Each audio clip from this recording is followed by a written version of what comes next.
Good morning, everyone. Welcome back to Shooting the Shelf after our first hiatus week ever. Kind of. Hiatus. Well, we were on technically, Friday instead. Yeah. yes, we were on Friday with Len, so that counts. We just didn't do it on Sunday night, so more of a high adjacent hiatus. Sure. That sounds like an infection. I'm sorry. They hate us because they ain't us. So I'm going to be a little loopy today. I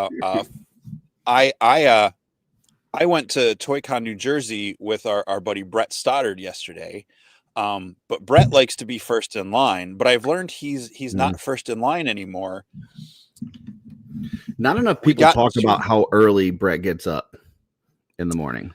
I'm going to talk about it. I don't think I'm ever going to stop talking about it at this point. So no, I met Brett about halfway there because that's like a good meet spot for us, from his place to pick me up, and then just to carpool and just to hang out. So he's like, meet at 3:45. I was like, what? So I had to get up at 1 o'clock in the morning, get showered, leave by 2 to get to him by, make sure I was there in time. And, so we meet at like 3:45. We get there. It's just before 5 o'clock. And Raul's there, and William Wallace Harris, and is it Noah? Is his son Noah? But those three are already there, and it's like sprinkling raining out, and we all just get out and just stand in the rain all morning like a bunch of idiots. Did you sing in the rain? Having fun. No. I'll spare all the line stories because it was kind of, my stories never really have a great point. But anyway, I love the line stories. I never get to be in the line, like just not being an East Coast guy. Like I don't get like that. And then when I do, like when I go out there for Legion's Con, I'm an exhibitor. When I go to Mesquite Con, I'm an exhibitor. So I never get to do the whole line thing. So I love line stories personally. Gotcha. Well, one of the cool things in line is I think I'm getting this. This is Mark. We met Mark here. This is is that Crom or Cram? My eyes are all blurry. It looks like Crom. 316. So yeah, and he laughs at your 4 wins. Yes. We met him in line with his kids. They were there, fairly new to collecting Legions and stuff, so it was cool to hang out with them and some other folks. Had a vendor who came up and kept telling very inappropriate, like borderline, like would have gotten us kicked off YouTube kind of jokes and probably canceled. And they just were not landing, but he kept trying. Anyway, that said, had a great time. Didn't get home till 10 o'clock, and then I crashed out, didn't take my meds right, and I'm still all sorts of loopy. So despite me rambling for 5 minutes and making a short story long, there we go. I like you when you're loopy. So it's more of a chance that we like make you like get the giggle shits. So, well, hopefully not, because it is laundry day tomorrow night. Okay. Maybe. Oh, wait, no, we have to record a game. So point this week, just don't throw your clothes away when you shit yourself, like in the Van Johnson house. Yeah, you got to clean those. You can't just throw them away. So, well, yeah, who wants to smell that? Oh, why did I think you were burning? Oh, because G said I was on fire telling jokes, and I thought burning dirty underwear, and it smelled in my brain. How about I hit up the chat? You want me to do that? Yeah, let's do that. Let's do that. We got Blake, aka Recon Rage, out there. This guy, he's been pretty inevitable lately. He's been on YouTube probably more than me, if I'm being honest. He did a Meet the Collector episode. He did a New to Mythics episode, and then this Saturday he filled in for Schmerberberger on Double Jointed. Like, this guy is he's everywhere, except for the Navy Pier. He's not at the Navy Pier when you expect him to be, to give you a hug, but he's everywhere else. But he will be at the California Mythic Meetup next week. So you can see him there, unless he stands you up like he did me on the Navy Pier. Real Yeah. quick, I did see an action figure. I was walking around with Dylan, and I was like, "This is like Blake to you," and I should have taken a picture of it. So sorry again. That's one of my pointless stories. But Oh, you're fine. way he was spotted at ToyCon New Jersey yesterday. We got Crom316 because Crom316 says he just whooped your ass. Nope, that's a different guy. We got Rob Zamora in the chat, guy with the most comfortable shirt in all of the community. Which I wore yesterday. James Samudio is here. We got Chef Brendan Higgins. You got to put that respect on his name. We got Jen Sayek in the chat. Listen, we're going to talk a little bit about a claim sale I got going on right now, but she's been buying a lot of stuff. She's like swooping in, especially those Battle Beasts. She's all over it. Stacy Lynn, 2 Lynn's already in the chat. We got Jeremy Govier, Guaisagwe Echevarria. I got to pull this up real quick. Yeah. Brian says, Curse low-key casted prestidigitation on Jesse. Yeah, I was trying to let that slide under the radar, but yeah. We got William Husted in the chat.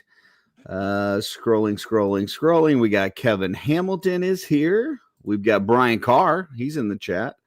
Van Johnson. He's a couple days late, asking for Laredo to take us out. That was Friday night. Got JMax77 is here. Thunderstorm Heart. Notorious Tofu. Got Michael Morales. He was on OffWorld with us on Friday night. We were talking a lot about Batman. He brought his brother who thoroughly educated us on Batman. That man knows his bat lore. So we got Tanya McCoy in the house. I am TJ Williams. The H most definitely is silent. Agent Variant is here. Darla Akerman. I know her. Purple Gang. They're in the house. Got Dave Orkin here. Patrick Boyle. Of course, Brian Lynn. We already saw his comment earlier, but that's 3 Lynn's total for those keeping count at home. And we got the T-word. Terrence is here. He just had a birthday not too long ago. Zombie is not here, apparently. It looks like he's here. There's a comment from him, but he says he's not here. So just FYI. Benny Torres is here. He wants everybody to know, hey. And then I think that's everybody. So yep, that's it. Okay. Hey, welcome. There's some names I don't recognize. Maybe I'm just a moron and I don't remember them. Yeah. Welcome to all the new folks. They could be new and you could be a moron. It's not one or the other. What? True. Yeah. Yeah, that's probably more likely the case. And Steph just joined in. What's up, action figure girl? So that's 2 Orkins, 2 McCoys, 3 Lynn's. So there you go. And a Curtis and a moron. Well, hey, we've made him sit backstage for quite a while. And I think it's time we bring out tonight's guest. Oh, awesome. Wait, I have a sound effect for this. Give it up for... Oh, wait, I played it too early.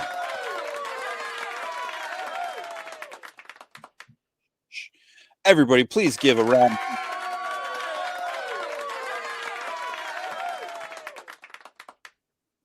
You'll get it. Brian Carr. It's on repeat. I thought you were messing with me. No, I haven't touched anything, man. That is you. You're messing with yourself right now. Oh, it's a default loop. Hi, Brian. Welcome to the show. I'm a complete mess tonight. Hey, how are you guys? He's sitting there getting mad at me. He's getting ready to come through the screen, and it's all himself. I wasn't mad. I was like, oh, he's committing to a bit. Okay. Hands up, man. I am not touching controls. What's up, Brian? How are you? Doing good. So you saw Jesse yesterday, huh? It was a long day, but a fun day. It was the first time I ever got to meet Jesse in person, which was awesome. That's cool. Very cool. Well, we love to get into a conversation with you. At the start of the show, though, we do a little thing called shelf selections. And that's where Jesse and I found Sure. some photos during the week that inspired us, and we'd like to share them with everybody. Before I do that, though, I do see a few more people popped in the chat, so let me just call them out real quick. Kevin, hi, honey. We got Kirby is here, and this is my guy right here. Kenton Poole Collects. He likes comments. YouTube likes comments. It's a whole comment thing. So after this episode, make sure you leave comments because Kent Poole says that's how it works. And we also have Hulas some Warlock here. So yeah, there you go. Jesse, you ready for shelf selections? You look like you're confused, but are you ready for me to? I mean, I guess it's a conversation for another time. Calling Kevin McCoy honey. It's a thing. I'm not trying to pry. You don't have to get into it. That just threw me off. Me and Tanya do that. We both, when we see Kevin in the chat, we say, hi, honey. It's a thing we do. Gotcha. Yeah. Gotcha. She started it, but I really liked it. So I picked up on it. So, yeah. And Hoth the Basher's here. Hey, Hoth. All right, here we go. Shelf selections. Normally I go first. This week, surprise, surprise, Jesse has more shelf selections than me. It's only happened like twice in the history of the show, but we're going to start with Jesse because he's got one more than me. And that way we finish nice and even with, kind of going back and forth. So, Jesse, here is your first one. Okay. I don't have my other channel up to see the name. This is Carr. I can't read it. It looks like C. Mariscal. Yeah, C. Mariscal. So if you follow us on the old Instagram, you will you'll see the tags tomorrow when I post them. This is an awesome piece. It just jumped out at me because that head is horrifying on that half giant ogre, and it's looking like Zombie 13 painted that head. I don't know if he means that specific one for him, or I would say he probably does. So yeah. I apologize. You had another comment up. If you want to bring that back up, I don't remember which one it was, but I just thought this was really cool. Just showing the Rubens here. Okay. Wepa. So. Oh yeah. Can we have a Wepa sound effect? I do. All right. It's not on the beat. Wepa. Anyway, it jumped out at me. The color, the atmosphere, the horror element of it, and just how big that figure looks compared to the knight. I just thought it was really great. Yeah. Okay, so a couple things with this. Number one, super scary and intimidating. This guy, I think he probably is pooping himself right now. That's number one. Number two, it looks like there's a little guy in between the ogre's legs back there. Like that looks like a little goblin or somebody peeking out underneath.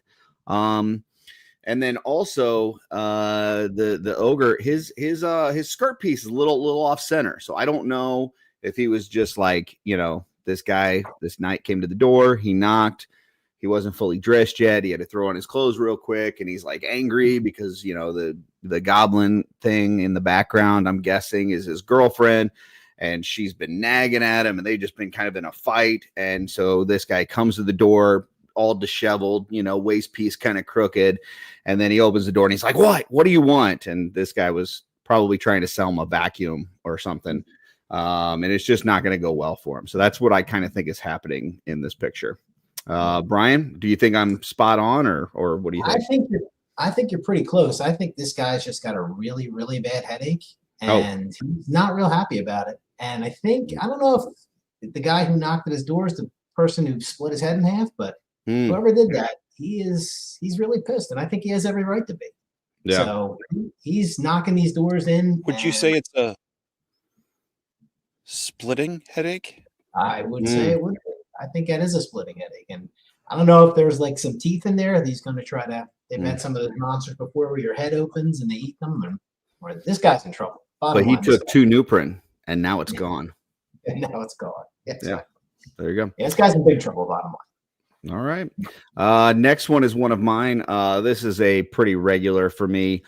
Jesse's probably getting sick of me throwing this up here, but dude, this guy is Not so at all. freaking phenomenal.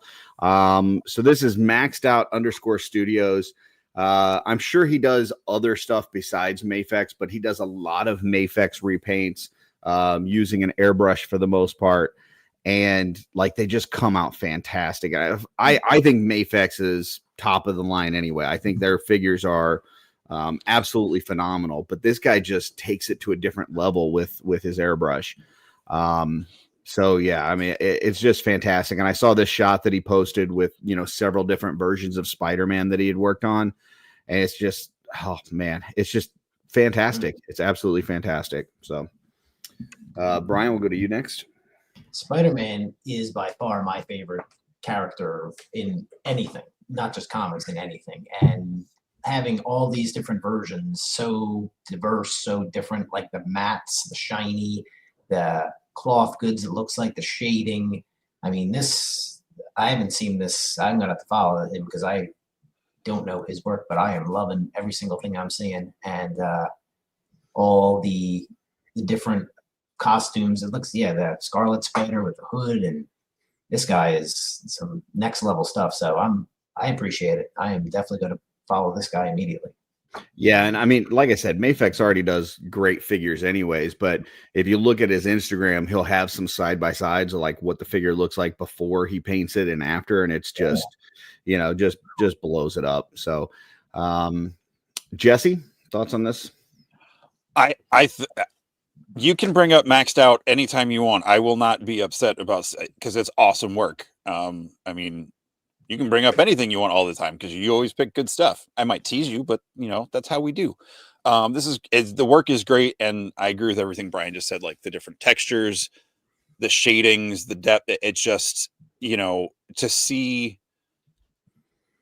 In a sense, the same character. I know they're not all the same person, but like the same character represented it, and to look so distinct on the same buck, even more so than the way the company does it it's just impressive.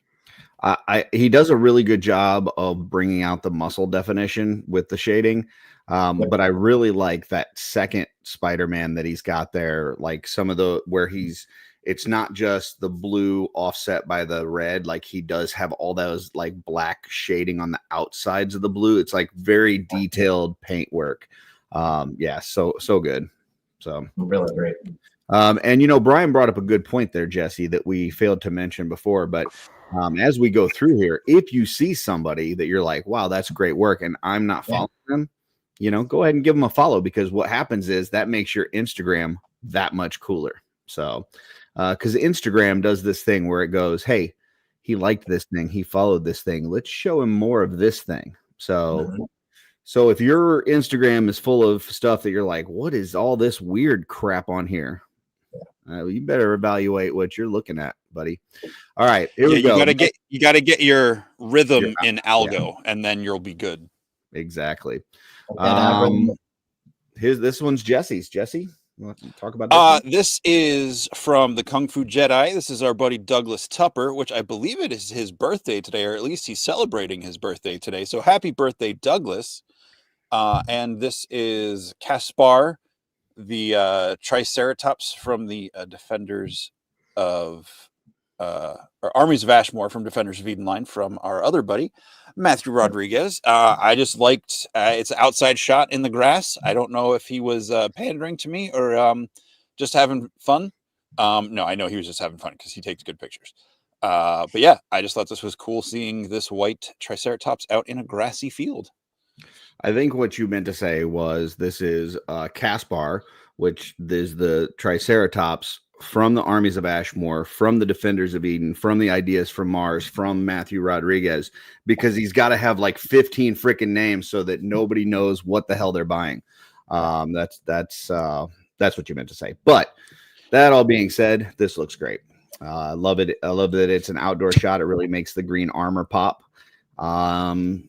The only thing, okay, and I'm not trying to be a jerk here or anything, but You ever seen like out in like the grass where like there's some of that like where a dog poops or something, but it's been there for a little bit. It's like gets like white petrified kind of looking. Yeah. When I see something this white color in grass, that's what I immediately think of. So not to say that this is poop, but I'm just saying when I saw the white on green, I was like, oh my goodness, don't lick it. So, all right, Brian. Just like in Step Brothers when they kept trying to make him go back and with the little kids. Yep. You knew where I was going. Now I know where you're going. And I like this one so much that I even just happen to have this guy sitting right next to me. So ooh, very nice. Ooh. So he's I'm very, very obsessed with this line right now. And I kind of keep trying to put them down in my basement, and then I keep bringing them back up here to my desk, and I just can't really seem to put them away. And I have like 6 of them sitting right next to me, and it's becoming a problem, but a good problem. And I can't wait for more.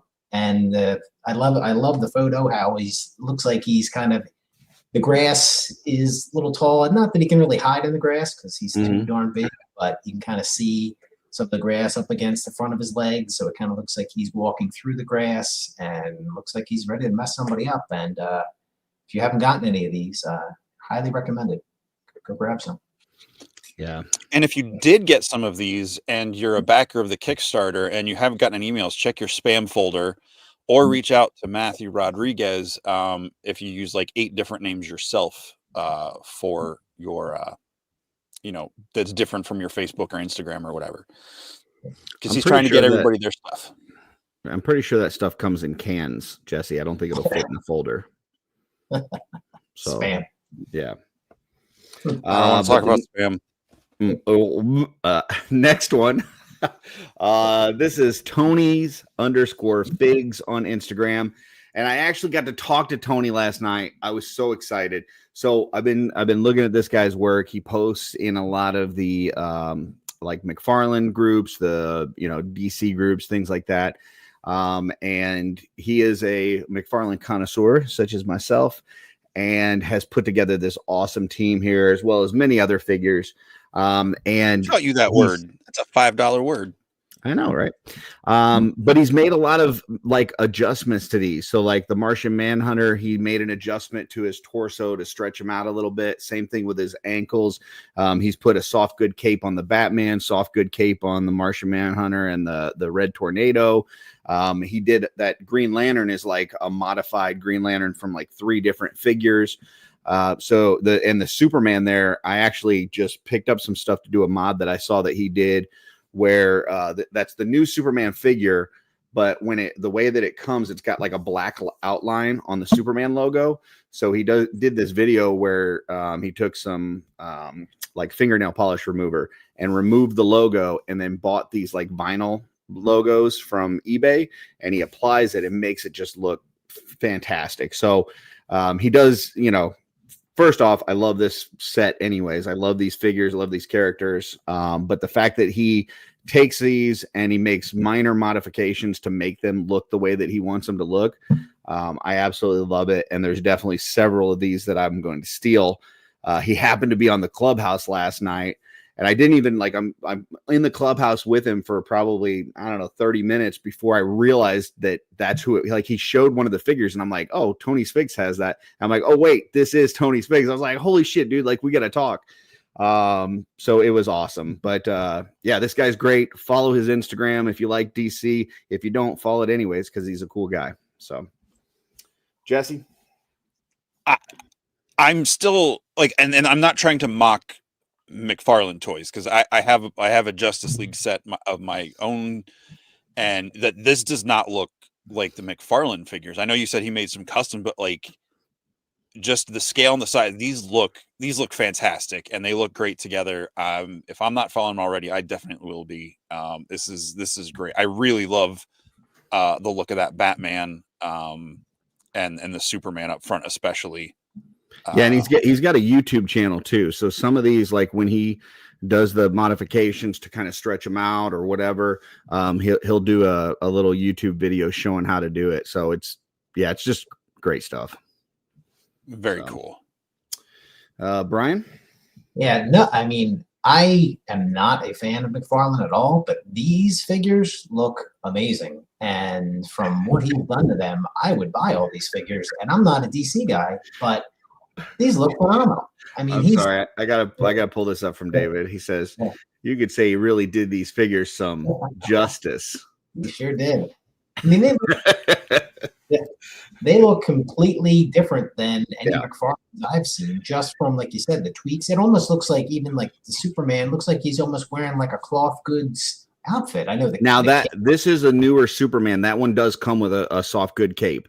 I think. Yeah, but even it looks like his shirt is almost. I think on some of these, I think he's okay. Here's one of the tricks with McFarlane for anybody collecting McFarlane.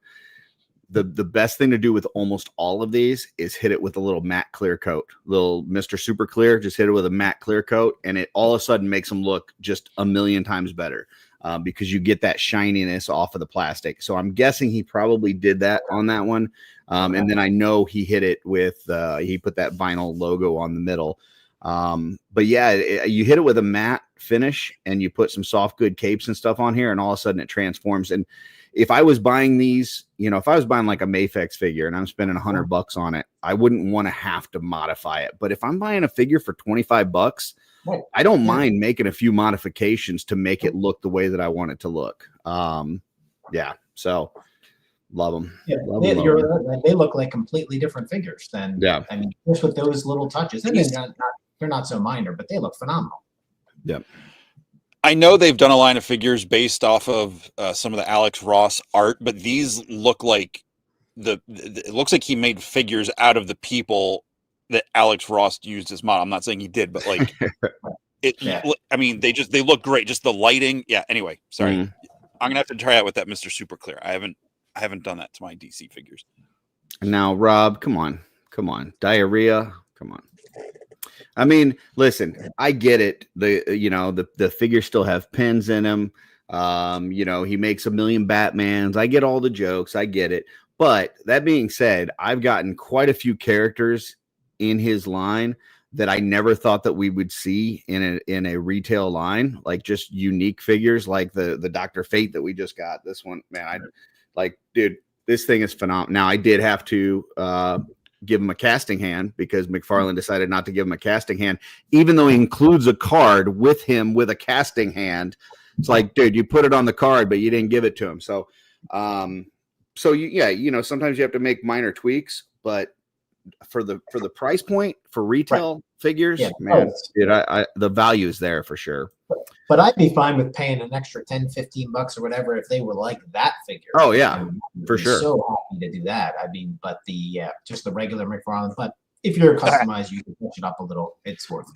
Yeah, I did a repaint of Doomsday a while back on my Instagram, and Joe Vasapolo told me, he said if McFarlane did that, I would be willing to pay an extra $15 to get that. And that's all. A lot of times the sculpt is there. They just don't necessarily do all the paint hits that they need to. But yeah, good stuff.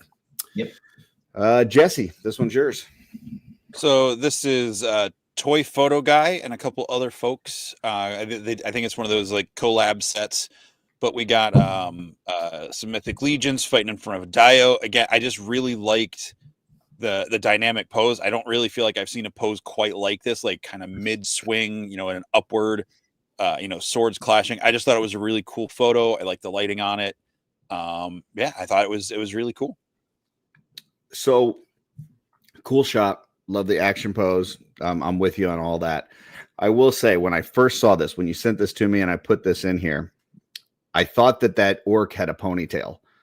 And I now realize that it's part of the Dio, but I was like, oh, that's cool. He gave like a little orcish kind of ponytail to this guy, but no, it's not. So but still, yeah, this looks awesome. Great job. And you know what, Toy Photo Guy, hopefully next time you'll do a photo that's so good that Jesse follows you. But still pretty good. No, I checked. I am following him. I clicked on it and it was the other people, and I wasn't following them yet, and I didn't have time to look at their accounts to make sure they were ones I wanted to follow. I'm sure I do, Gotcha. But So I did click on that. I take that back to toy photo guy. Jesse likes you. He hates your friends. So That's no. I Brian, also what just do you noticed think? looking at this. Sorry, real quick. Yeah. There's a Lord of the Rings statue in the background that behind the knight on the left. It was one that came with like the special edition box set of the Fellowship of the Ring. I just noticed that's in there. So I was going to say it almost looks like there's like Gandalf off to the side or some kind of wizard with his hand held out. But it's the statues in the river. Okay. Oh, got it. Okay. Yep. I like the lighting. How the lighting on the left, and you see the shade on the shadow on the right hand side, and like the depth of the wall in the front. It's kind of blurred out a little bit, so you can kind of get a little depth perception there. And the action pose is really great. It's a really, really nice photo. Yeah, and then the light kind of bouncing off of his ponytail. Love it. Yeah. Yep. All right. I pulled this one up a few weeks ago, and man, I tell you what, this is one of my new favorite Instagrams. This dude is phenomenal. Like, he paints some of the most amazing heads that I've ever seen in my life. I don't know how he gets the amount of detail into a face that he does, but dude, this guy is so freaking talented. It almost makes me sick. Like, this guy's so talented. But I just pulled up a couple more recent ones that he did. He put this one on that Spider-Man figure and this Gambit one. And man, just so freaking good. I mean, especially like if you zoom in, you like look at the eyes, just the different areas of the face where you've got, some like where some more blush areas, some more shadowy areas, the texture on the hair on that Parker. Yeah, dude, this guy just does such a good job. If you're not following, this is Tiny Temper 1999. If you are not following this guy on Instagram, you're doing yourself a disservice, because he may be the most talented painter I've ever seen. So, Jesse, I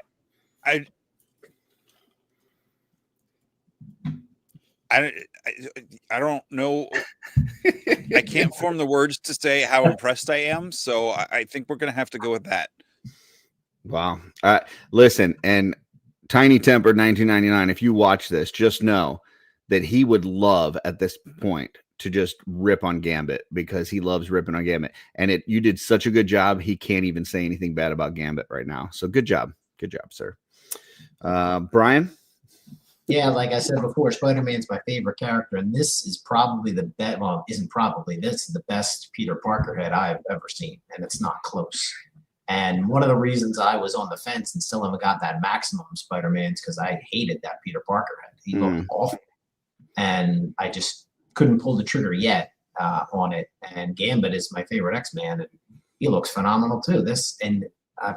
Another guy I'm adding to my list. I'm sorry, did you say your favorite X-Men? Did we just become best friends? I think we did. Your favorite yeah. kid? Oh, yeah. I mean, hold on, Curtis. He said he doesn't really follow DC, and he doesn't like McFarlane that much. So come on. I don't care. He said Gambit's his favorite X-Men. We're best friends. Oh yeah, I'm hoping nobody hacks me, but a lot of my passwords are Gambit something. I'll see myself out. Another thing I really enjoy about this guy, and anybody out there that's customizer, please listen up. This guy makes sure that he tags everybody that participates in the stuff that he does. So if he knows the sculptor of a head that he's doing, he lists it. If he knows who printed it, he lists it.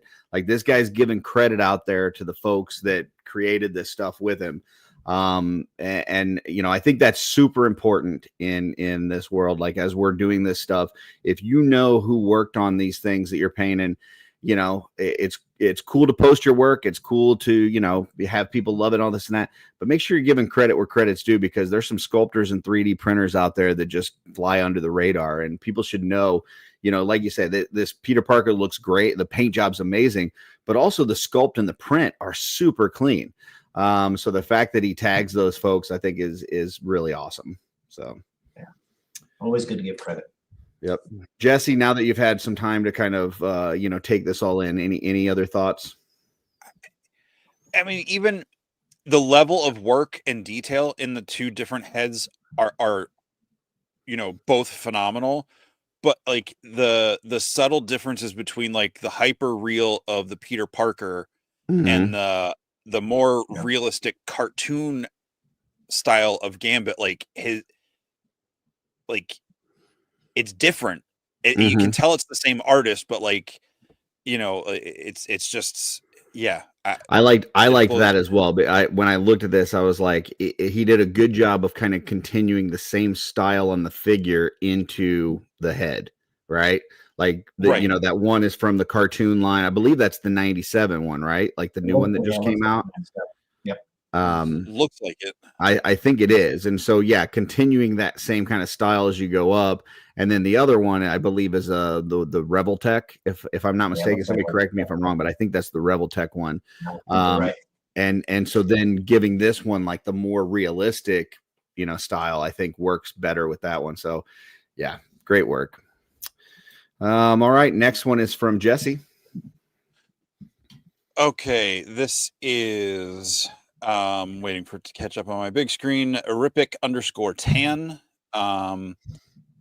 And A, great choice of music. B, Dubon. I don't think Dubon gets enough love. And seeing him in this cool action pose, riding Boreas and chopping down skeletons, I just think is really cool.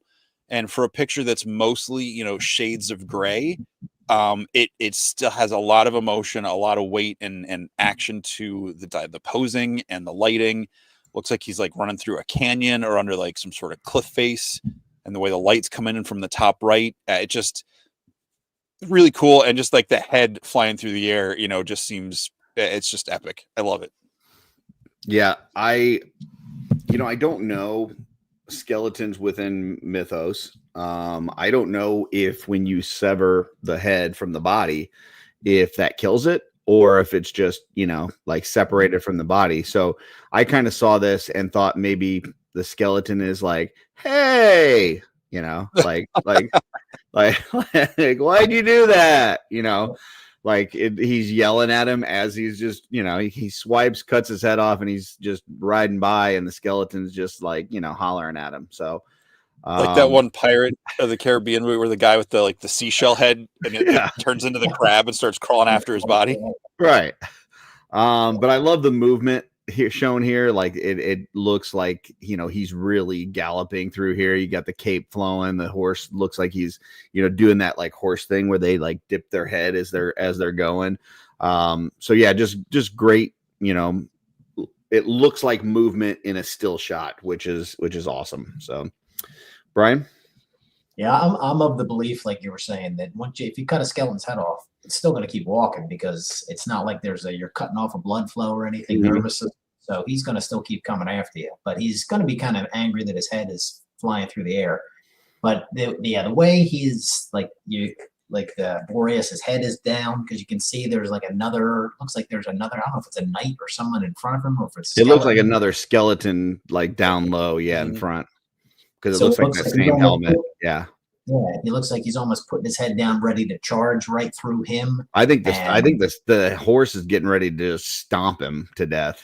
Yeah, that could be. And it almost, with the lighting, it almost looks like, because I don't think Boreas it looks almost, he's like a light gray at the bottom, which I don't think I thought he was like a darker. I don't know if he repainted it, or if that's just a trick of the light there. But whatever he's doing with the lighting, it's you know, it's a little bit blurred out behind him. Looks like he's really charging right at you with the cape flying, and amazing job.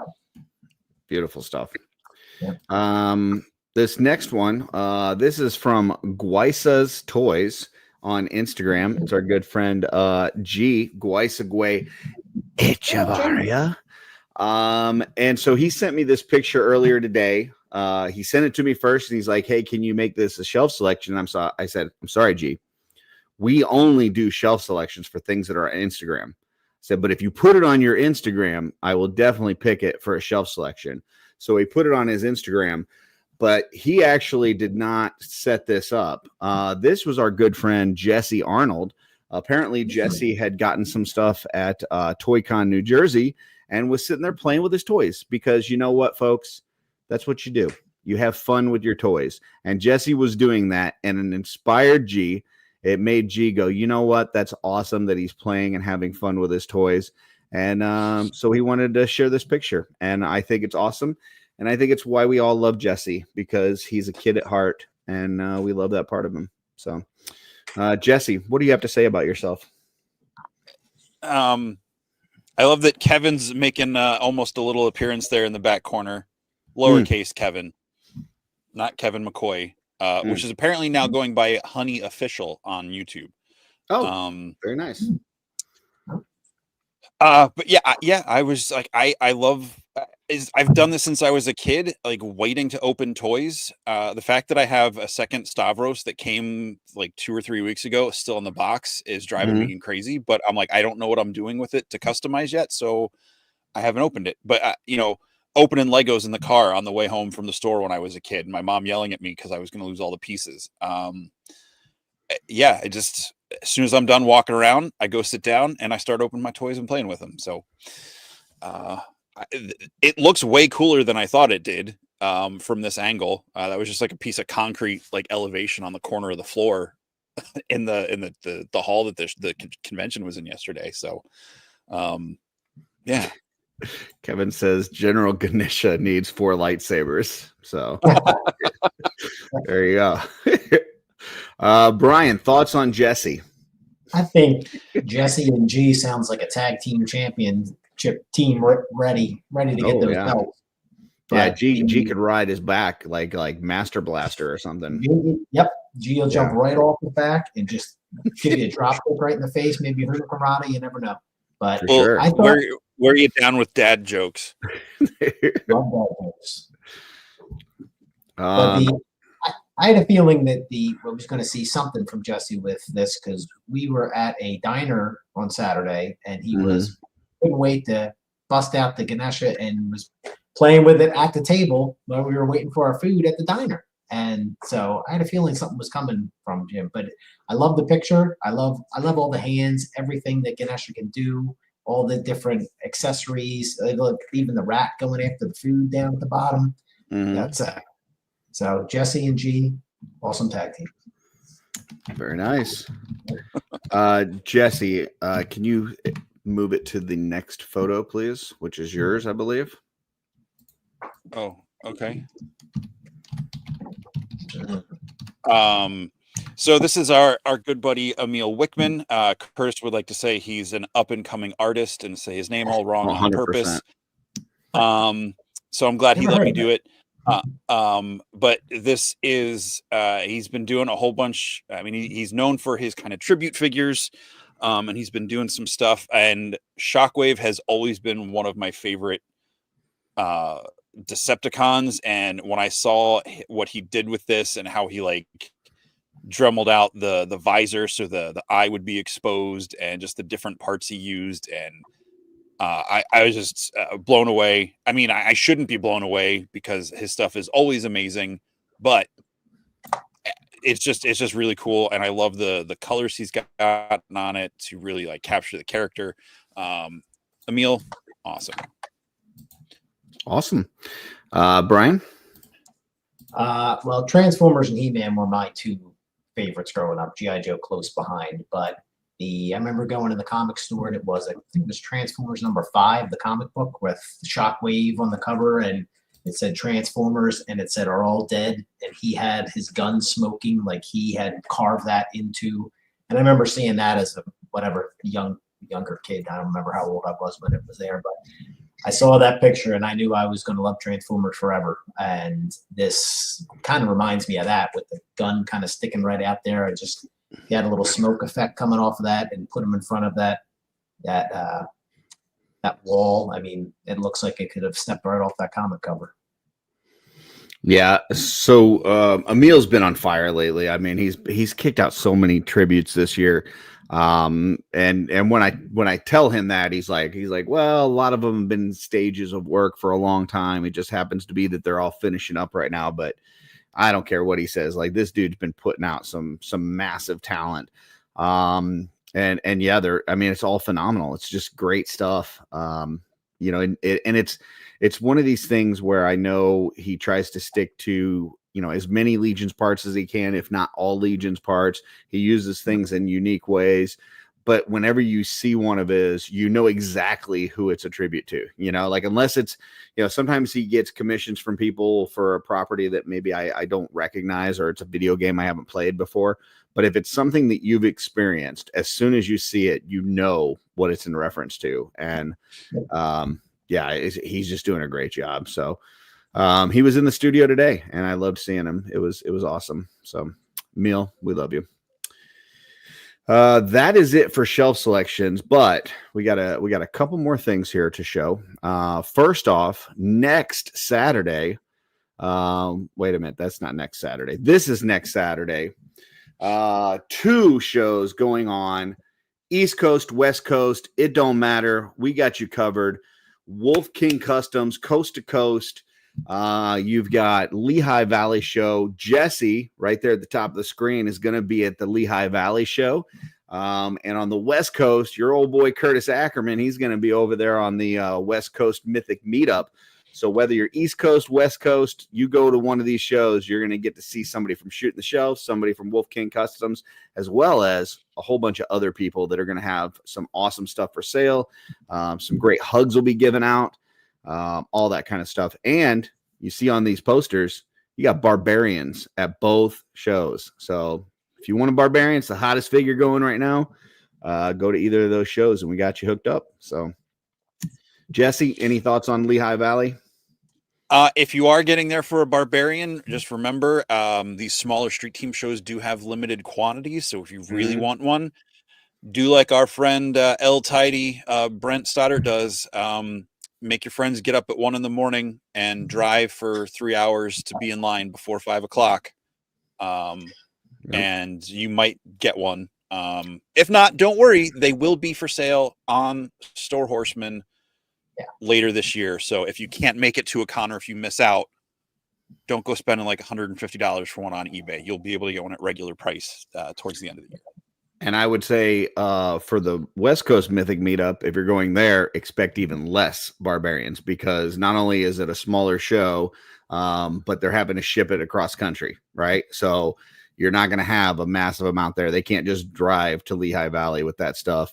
I know Lehigh Valley is a street team, but Lynn can go to the studio and pick up the stuff that he needs and drive there. The stuff for the Mythic Meetup is being flown cross country. So, there is super limited numbers, but they will be at both shows, and there's going to be awesome people. So next Saturday, go out and see some cool folks. So, yes. Brian, you able to make it to either of these? Well, I was hoping. I was at ToyCon obviously yesterday, and my son is graduating May 10th. So we have a lot of stuff going on next weekend, trying to get ready for that, parties and things like that. I'm hoping to be able to somehow get there for at least a little bit, but it's still a TBD. I did get a barbarian yesterday, but then I got a lot of people to sign it from the studio. Now I don't want to ever open it, so I might still need to get another one. I talked to Len last night, and we're going to FaceTime during the 2 events and connect both cons. So if you're on the East Coast or your West Coast, we're going to connect the people from both cons cross country like a Stargate. We're going to reach through and touch tips or whatever and cennect everybody. So that's awesome. Yeah. I was going to say Wolf King bringing people together, but now I don't want to. And I did want to throw up this real quick, little self-indulgent. So I do have a claim sale going on over on the PGGGG. That is the Purple Gang group on Facebook. It started yesterday. A lot of items have already sold, but there's quite a few left. If you're interested, got a lot of stuff. You see some Super 7 turtles, some wrestling figures, some Battle Beast, some Secret Wars, all kinds of good stuff there. So head on over to Purple Gang group if you're not already in it, in order to have your chance to be part of that claim sale. So, and then let me remove that. I do have one more little thing that I wanted to show here, because Jesse was showing his toys. So I figure I'll show some of mine. I was doing my review, my Exploded review today for Ganesh.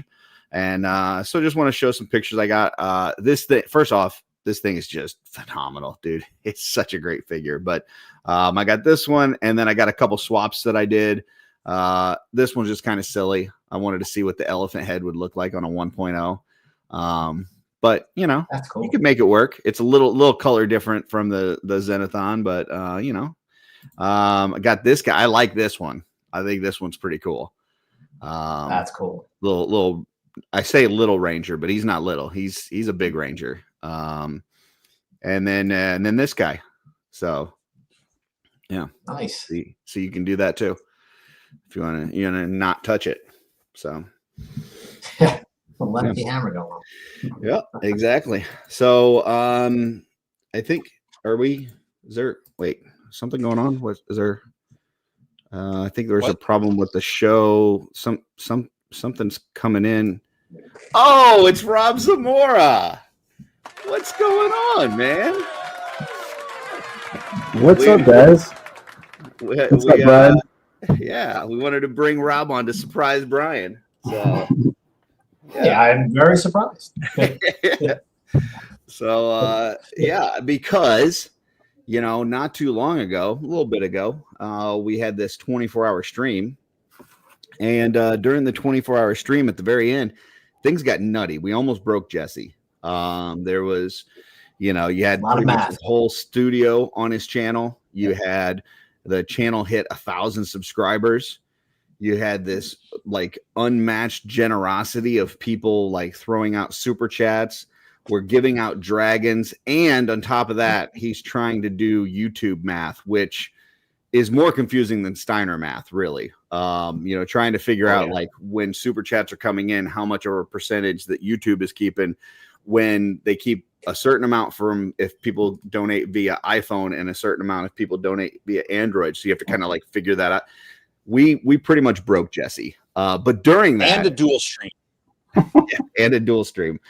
And during all of that, one of the people that won a dragon was Brian, and Brian gave it away to Rob. So this is the first time that we're able to kind of have you guys on to talk about it on this show. So tell us a little bit about that whole thing and how that came together and your thoughts on that.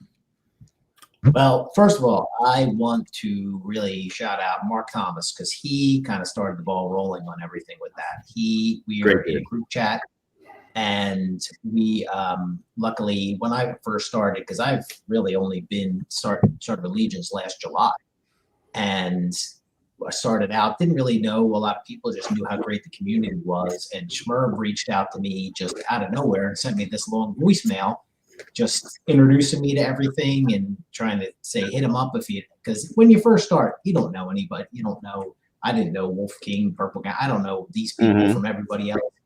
And Greg put me in this great group chat with Mark and Rob and Terrence and Jeff Evans and a bunch of guys, just John McGovern and Charles.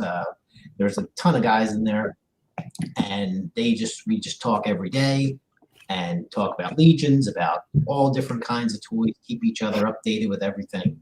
And right before the Dragon, when it was winding down the last day of the Dragon, Mark had reached out to me. He said, we're trying to see, because Rob was trying to get a Dragon and some things fell through and it wasn't working out. So we were just trying to figure out how we could get some kind of payment plan, figure something out, a way to get Rob a Dragon, talking to Brett, because, Brett buys 100 of everything. So, and we said, so we were thinking maybe that would work out. And we were kind of just off the cuff saying, well, maybe one of us will win, when we're doing all these shows, and maybe somebody will win. And if somebody wins, well, let's give it to Rob. And we said, all right, let's do it. Never thinking any of us would do it. And then I saw like the first few names pop up, and I didn't know who they were. I don't know everybody, obviously, but I didn't know them. And I was like, this is never going to happen. And then I just kind of had my head down looking, and I heard my name, and I just couldn't believe it. And said this, and I truly thought that if I wasn't giving it to Rob, my name never would have come up. So I thought it was truly just fate. It was meant to be. And the only reason, because how many people were in there? Like 500 something? At one point, we had up to like 900 people because it was a dual stream. So you had some people that were watching via Legion's Lounge, some that were on ours. And so there was like 900 at one point. Okay. So I figured, if it wasn't, if I wasn't, the only reason I won was because it was meant to happen, because Rob was meant to happen. and it was just kind of a beautiful fate thing. And it was just, I was thrilled that it just got super lucky. But the thing is, there were so many people in this community that like, there were so many people that if they won, they would have done the same thing and given it to somebody. So it was just pure luck. I'm just glad that it happened. Yeah, I mean, it was and Rob, I definitely want to get your thoughts on that here in a second, but it was just a great culmination of that whole thing, right? Because that 24-hour stream was just so many great people just running those little segments, and it never got boring. Like there was a bunch of different like games throughout and conversations and special guests and all this kind of stuff. And then at the end, like you get this, the studio giving away an all-in, and you get all this generosity and all this kind of stuff. And it's just, none of that was planned. Like Jesse can attest to this. Like we did not plan to give away a dragon or really anything. I think we had a couple fountains from Alexander to Shaw we were going to give away, and that was it. And that all just happened kind of spur of the moment. So it was super organic and just kind of came together. And then the topper was, you giving that away because that's, what this community does. So it was awesome. So Rob, you're sitting there, you're watching, you see that. What are your thoughts? Literally when that happened, I was on the phone with Mark, and he was telling me what the boys in the chat were planning on doing. He's giving me the whole lowdown, like, because I had talked to him earlier in the day. I had explained to him what happened with my end. I was kind of stressing out because I had something planned with a friend of mine that was going to help me get it doing the affirm payment thing. Because for me, it wasn't working. Like I wasn't approved for the whole 12 months, 6 months, or even the bi-weekly thing. Mm-hmm. And he was like, yeah, man, I'll help you out. No problem. I hadn't heard from for like 3 days. And then come Sunday, I text him like, hey, hope everything's good to go. And he's like, oh man, I'm so sorry. I just forgot to text you. I can't help you out, dude. And I was like, oh, okay, that's a bummer. And I was like, oh, man, I don't really know what to do because, like what, maybe 6 hours before it closes.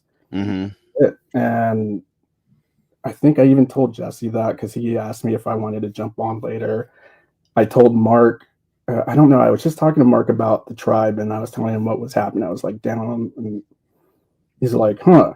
And then I didn't hear from Mark for like another 4 hours or something. And then all of a sudden he FaceTimed me, told me what Terrence, Brian, just a few other people that we have in this chat were like talking about. And I'm talking, and I'm watching the stream. And then the next thing I see is Brian's name come up. And I'm like, oh my God, dude. And I'm telling Mark, Brian just won. And he's all, what are you talking about, Mom? Brian literally just won the giveaway. He's like, no shit. And I'm just like, dude, the anxiety, everything's just coming. It's just like this wave of just emotions. I'm like, I cannot believe this. And then I see Brian comment, give my dragon to Rob. And that was it. I don't know, man. It just, it's crazy. And like, with the 2 streams that were going, mm-hmm.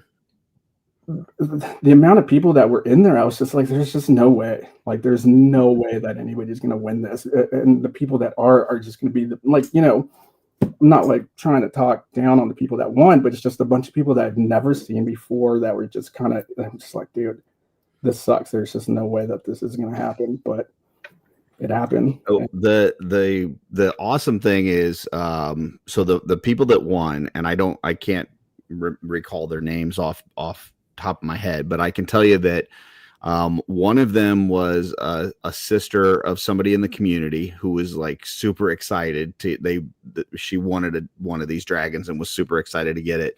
One was a YouTuber that was kind of debating on it and ended up getting it. One was a guy who had already made a deal with his wife that he would get the dragon, but then he would like have to sell all the figures, I think is what it was. Like he was going to have to sell the figures to try to offset the dragon. And so this allowed him to where he was going to be able to keep the figures too. It was just, and then obviously you got the fourth one. So, it was a bunch of different cool stories in the background of the people that won. It wasn't like, I know what you're saying, Rob, because I've seen it where there's like big giveaways on a show or something, and people just come out of the woodwork that you've never seen before, and you never hear from them again. Exactly. These people all had cool stories. It was just a great, finale to it. I did want to not just Brian. Like even when I was watching it, I kept seeing people saying like, if I win, give my dragon to Rob. Like Terrence, Dave Orkin did that, and Terrence. I was just feeling the love. Like I'm speechless. And even when I go through like a shitty day during the week, I'll replay that just to have that feeling again. It's just like, but Brian, besides is super generous guy, man. Like ever since he started like talking in the chat and being friends, like he always helps me out, get stuff that I can't get at a con or stuff with AWOC. He's always hooked me up.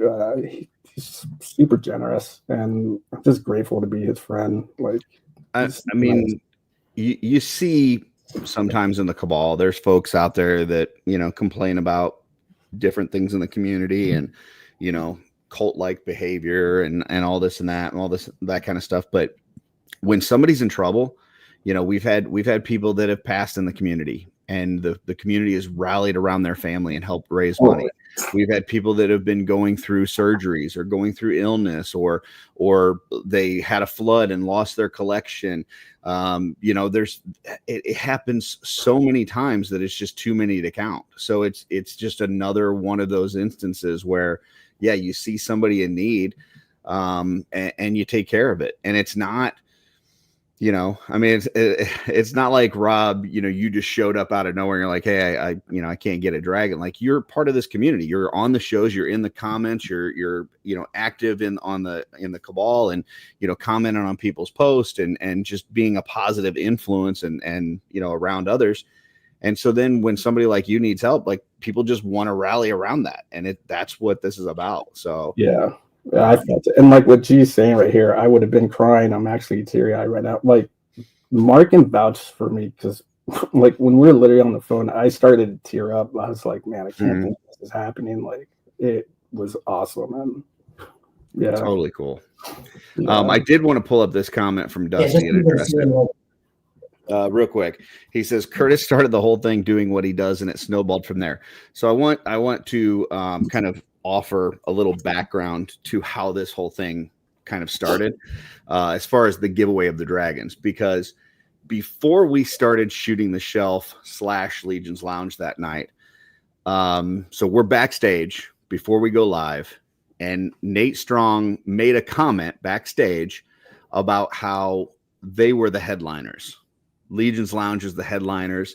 They're going to bring the people to the show. People aren't really coming to see me and Jesse. Now, he was joking around, and they had this whole thing that Trevor had put together for this trivia, and they were going to give away like a $50 gift card to try to help somebody with a dragon and stuff. And so it sat in the back of my head, and I'm like, okay, you guys are the headliners. Huh? Okay, all right.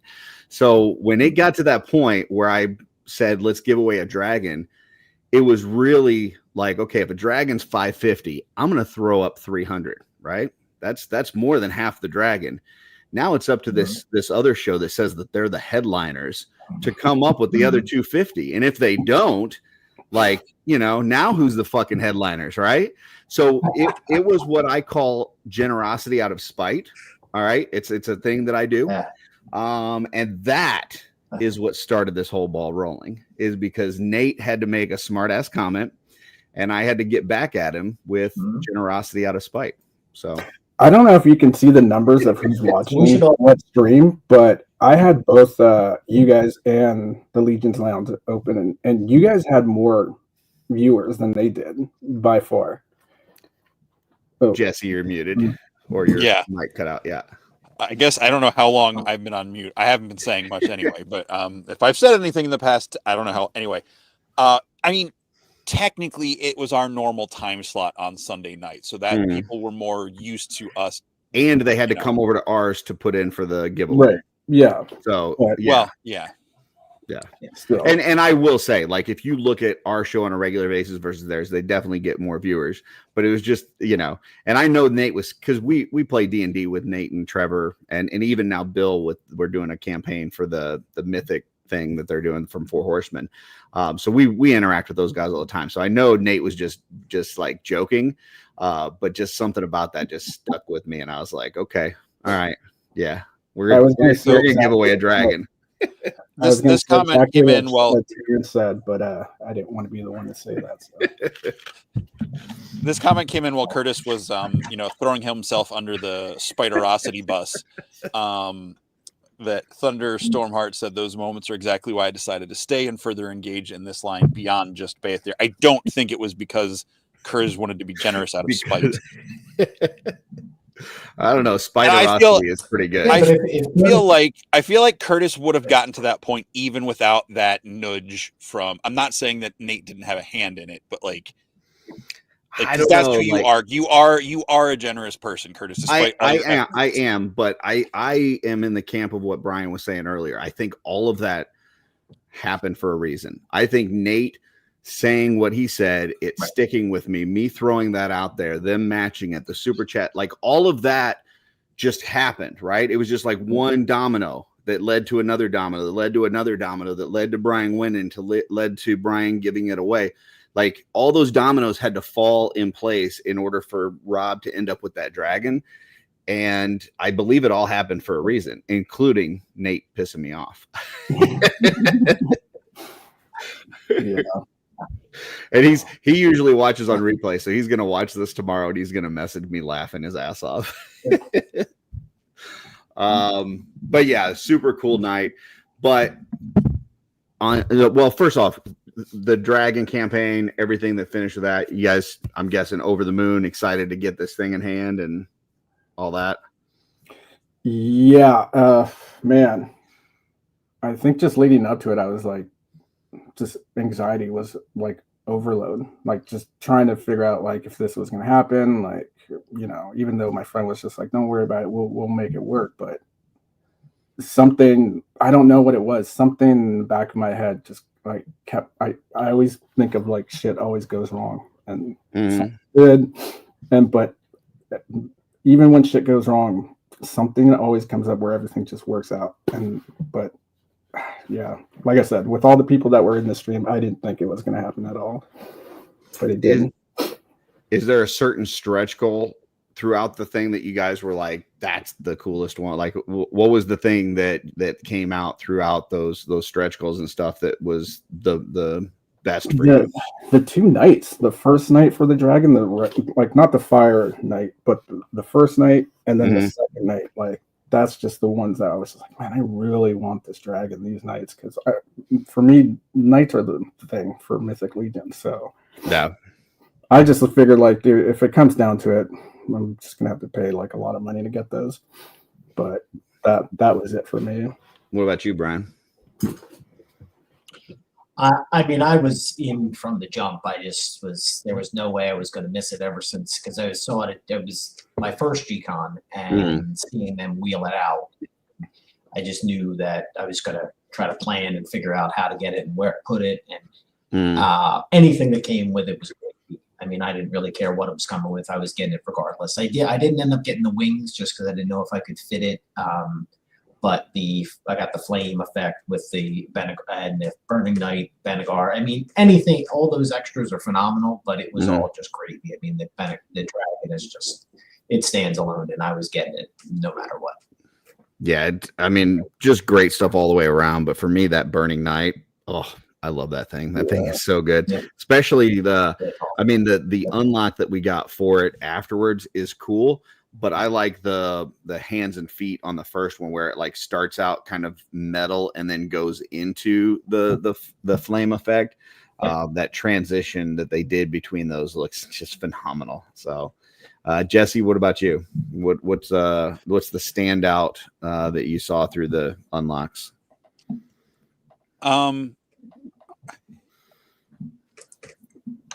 It's got to be Sir Benegar and his expansion stuff. And closely followed by the Baethyr's Fury. I think those. I'm not a gold. I don't like gold that much. But the way that Joe painted the colors on the that night, and the Benegar with like the green and the little bits of blue and stuff. I just really like that combination of colors, and all that. So I mean, the dragon itself, of course, is the above and beyond standout. But I mean, all the accessories or the add-ons are cool. But yeah, Benegar, I'll have to go with, is my favorite thing in it. Beautiful. How many dragons did you end up getting, Curtis? I ended up with 3. So I've got one that I'll keep as is, and then one for sure customizing. And when I was on with Tanya and Stacy and Amber, like I think they talked me into customizing a second one. So we'll see. I don't know if I'm going to get all the way through customizing 2 full dragons, but I've definitely got them available. So. And what about you, Jesse? I just the one. Just one. Yeah, awesome. I have the perfect spot for it. I have a bookshelf right in the middle of my archway in my apartment that my some of my Noble Bear figures are on right now, so they'll get shifted to a different portion, and he'll be there with the big wings and the fire breath, just kind of literally the centerpiece of my apartment. Nice. Kevin, if I do the wolf dragon, because that would be my second one to customize, because the first one's going to be Granomir, but if I do the wolf dragon, I would be adding like fur to it. I don't think it'll be a like flocking per se, but I will be adding some fur to it if I go that route. So but yeah, Tanya's an enabler. I see her there in the chat. She enabled me to get an extra customized one. So this is a family show. We don't need to know what you're going to do with your dragon. So recently you guys have started a new show. You guys are doing a show every other week on Sundays on the Saturday Morning Toy Collector channel, which is Mark's channel. First off, folks, if you aren't following Saturday Morning Toy Collector channel, you definitely need to, because he does a lot of great segments. He's got some toy reviews that are great. He does this Meet the Collector segment where he talks to folks, and I think most recently he did this one where he talked to this guy Curtis Akerman. It was really good. But then he does on Saturday, he does the Double Jointed with Schmerbs, which I think is the best show on YouTube by far. And then on Sundays, every other Sunday, you guys have started doing a show called The Tribe.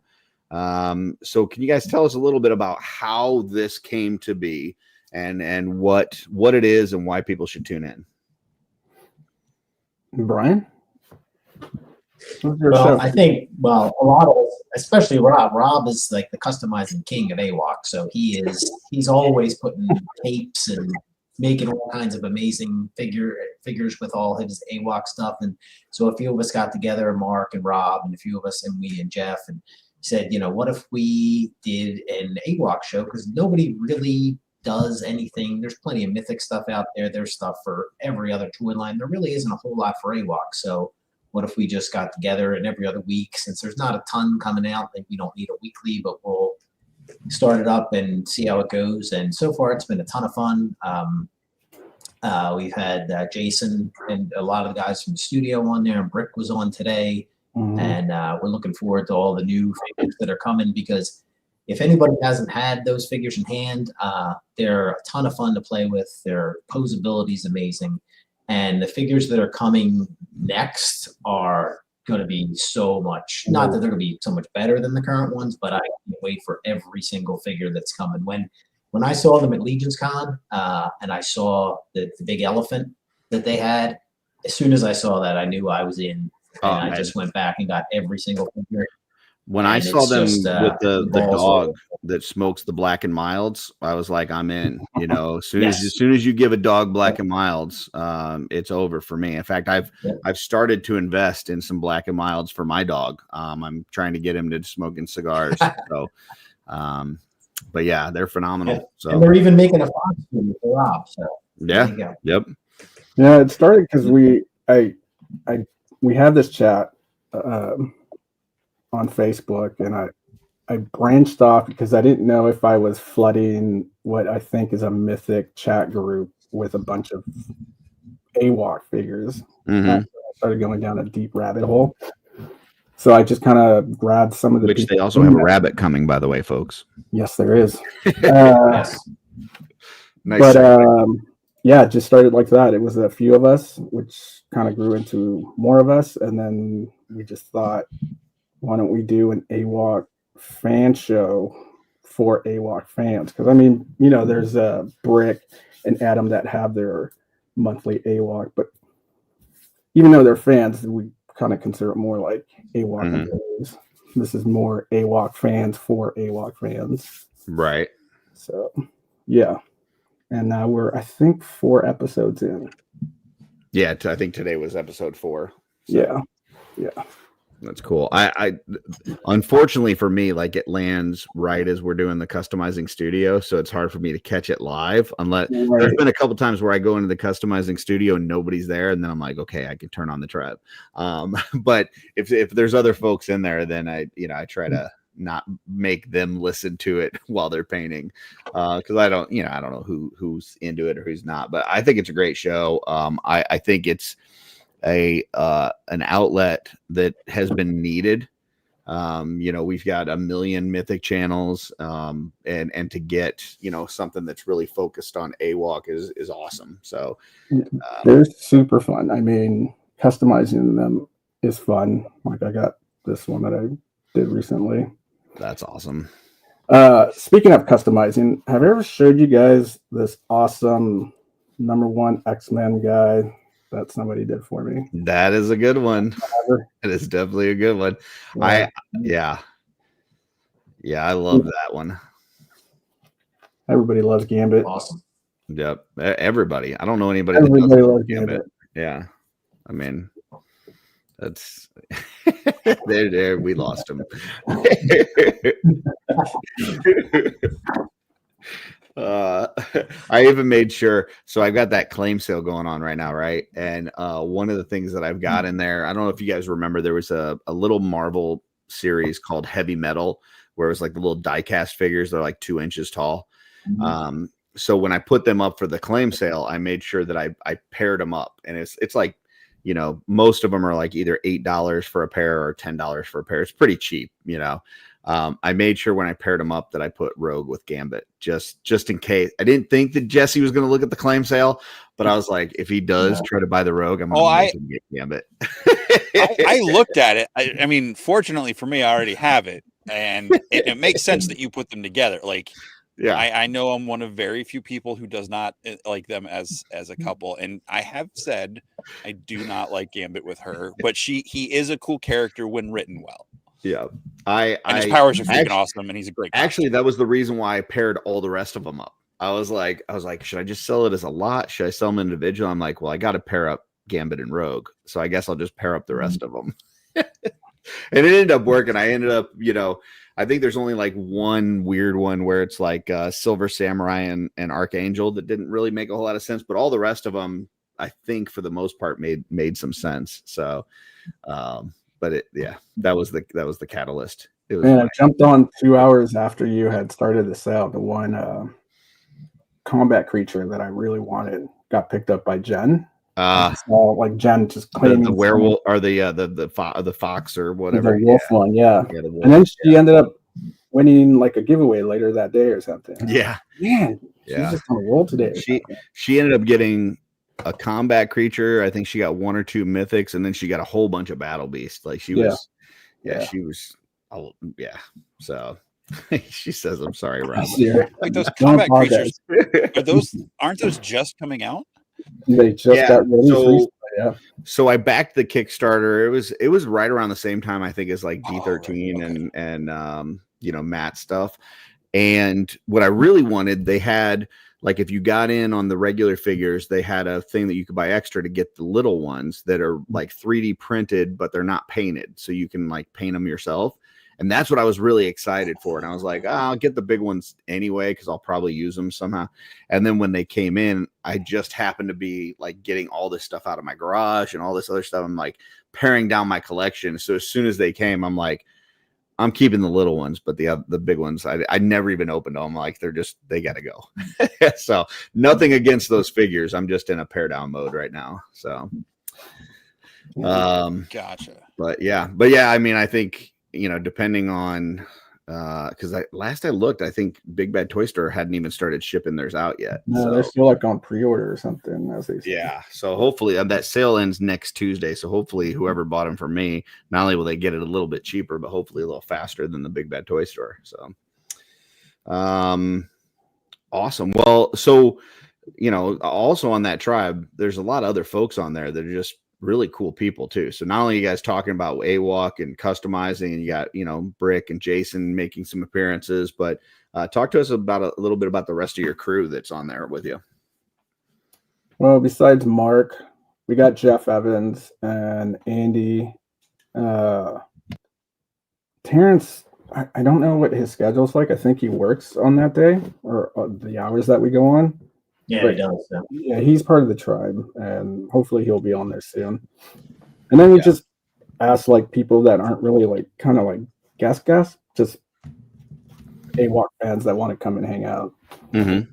But for the most part, it's me, Brian, Mark, Jeff, Terrence, Andy, and I think that's it. If I'm mistaken, I don't know, Brian, correct me if I'm wrong, but I think that's it. Yeah, there's another member, Scott. He hasn't been able to been on so far, but but it's Mark, Rob, Andy, Terrence, Jeff, myself. Yeah, I mean, I've got a couple AWOC. I'm not like the hugest fan in the world. Not that I have against them. I do like the new ones coming out. Like seriously, that dog with the cigar, the fox with isn't the fox the one that has like the cybernetic parts and stuff too? On him. Cybernetic arm. Yeah. Like there's some of the new stuff coming out that I'm like, that's really freaking cool. But I'm not like all in on AWOC or anything like that. But seriously, the crew that you guys have put together, I would listen to you guys talk about anything. Like if you guys talked about stamp collecting, I'd be like, okay, cool. Let me tune in and watch, because it's just like you guys are just fun people to watch. So yeah, man, I was late to the game. Thank you. And for like a couple of years. I don't know when they came out, like 2021, like the 6-inch figures. Not, I know they've been around for quite a while, but yeah, it was just this past LC that I had picked up one of the bad guys, and man, I didn't let that one go for like almost 2 weeks. Like I took them to work, and it was always in my bag, and that was it. And I kept bugging Jason. I'm like, keep hearing there's going to be a Black Friday set. What's going on with that? He's like, you just got to wait, man. Just got to wait. And that was it. It just went downhill. Very nice. Yeah, it's kind of like how like Door Player says the hand candy. They're kind of like hand candy. If you just have them around, it's hard to like put them in. You just have them by your desk, and it's just you're just playing with them and moving them around all day. Their articulation's great, and I thought the same thing when I first started. They're a little too toonish. They're a little too simplistic. There's not like a lot of washes on them or anything, but I think that was the aesthetic they were going for when they started. And if you look at all the stuff coming in the next waves, they are just going to a different level on the birds and the reptiles and the fox and the elephants, the pack. They're doing a hippo, a rhino. They're just, I can't wait for the stuff that's coming. Yeah, I mean, I will say one of the reasons that I kind of try to stay away as much as possible from them is I can see the sculptural detail is there, right? The sculptural detail is phenomenal. It's maybe not the aesthetic that I want as far as paint, but like they could be easily customized into something that is even more realistic, which is not it's not that they're doing anything wrong. It's just that's not the aesthetic that they're going for. But the detail is there that if you wanted to make these things hyper realistic, you absolutely could. Yeah. And I just don't have the time to customize them. So I almost kind of have to like force myself to stay away a little bit because I know I've already got enough projects backed up. But yeah, they're super cool for sure. I mean, just here, I'm gonna pull up Big Bad Toy Store real quick, but like, dude, come on, look at this guy. Like, how do you not want this dude, right? And then when we get like this head with it, like, come on, man, you're gonna give him a stogie, Yep.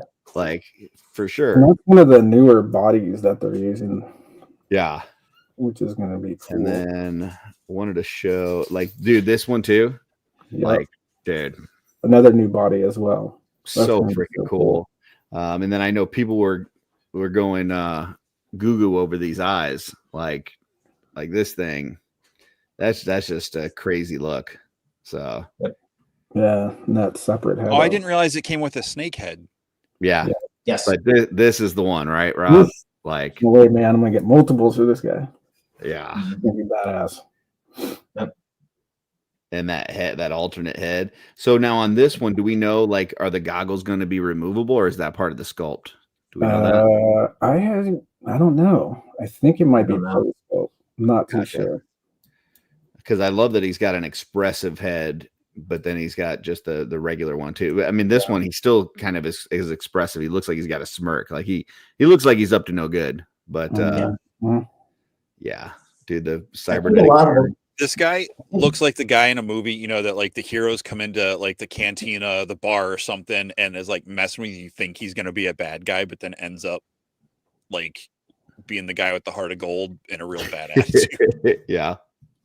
Well, he is a part of the Space Pirates, or they have a Pirates Guild. If anybody's read, they're not in the comics yet, but if you've read any of the comics, issue 1 of the comics, if you ever read it, it will kind of change how you look at AWOC, because it's you don't really think what it is, and once you read issue number 1, it's kind of turns it into way more of a sci-fi thing than you thought it was.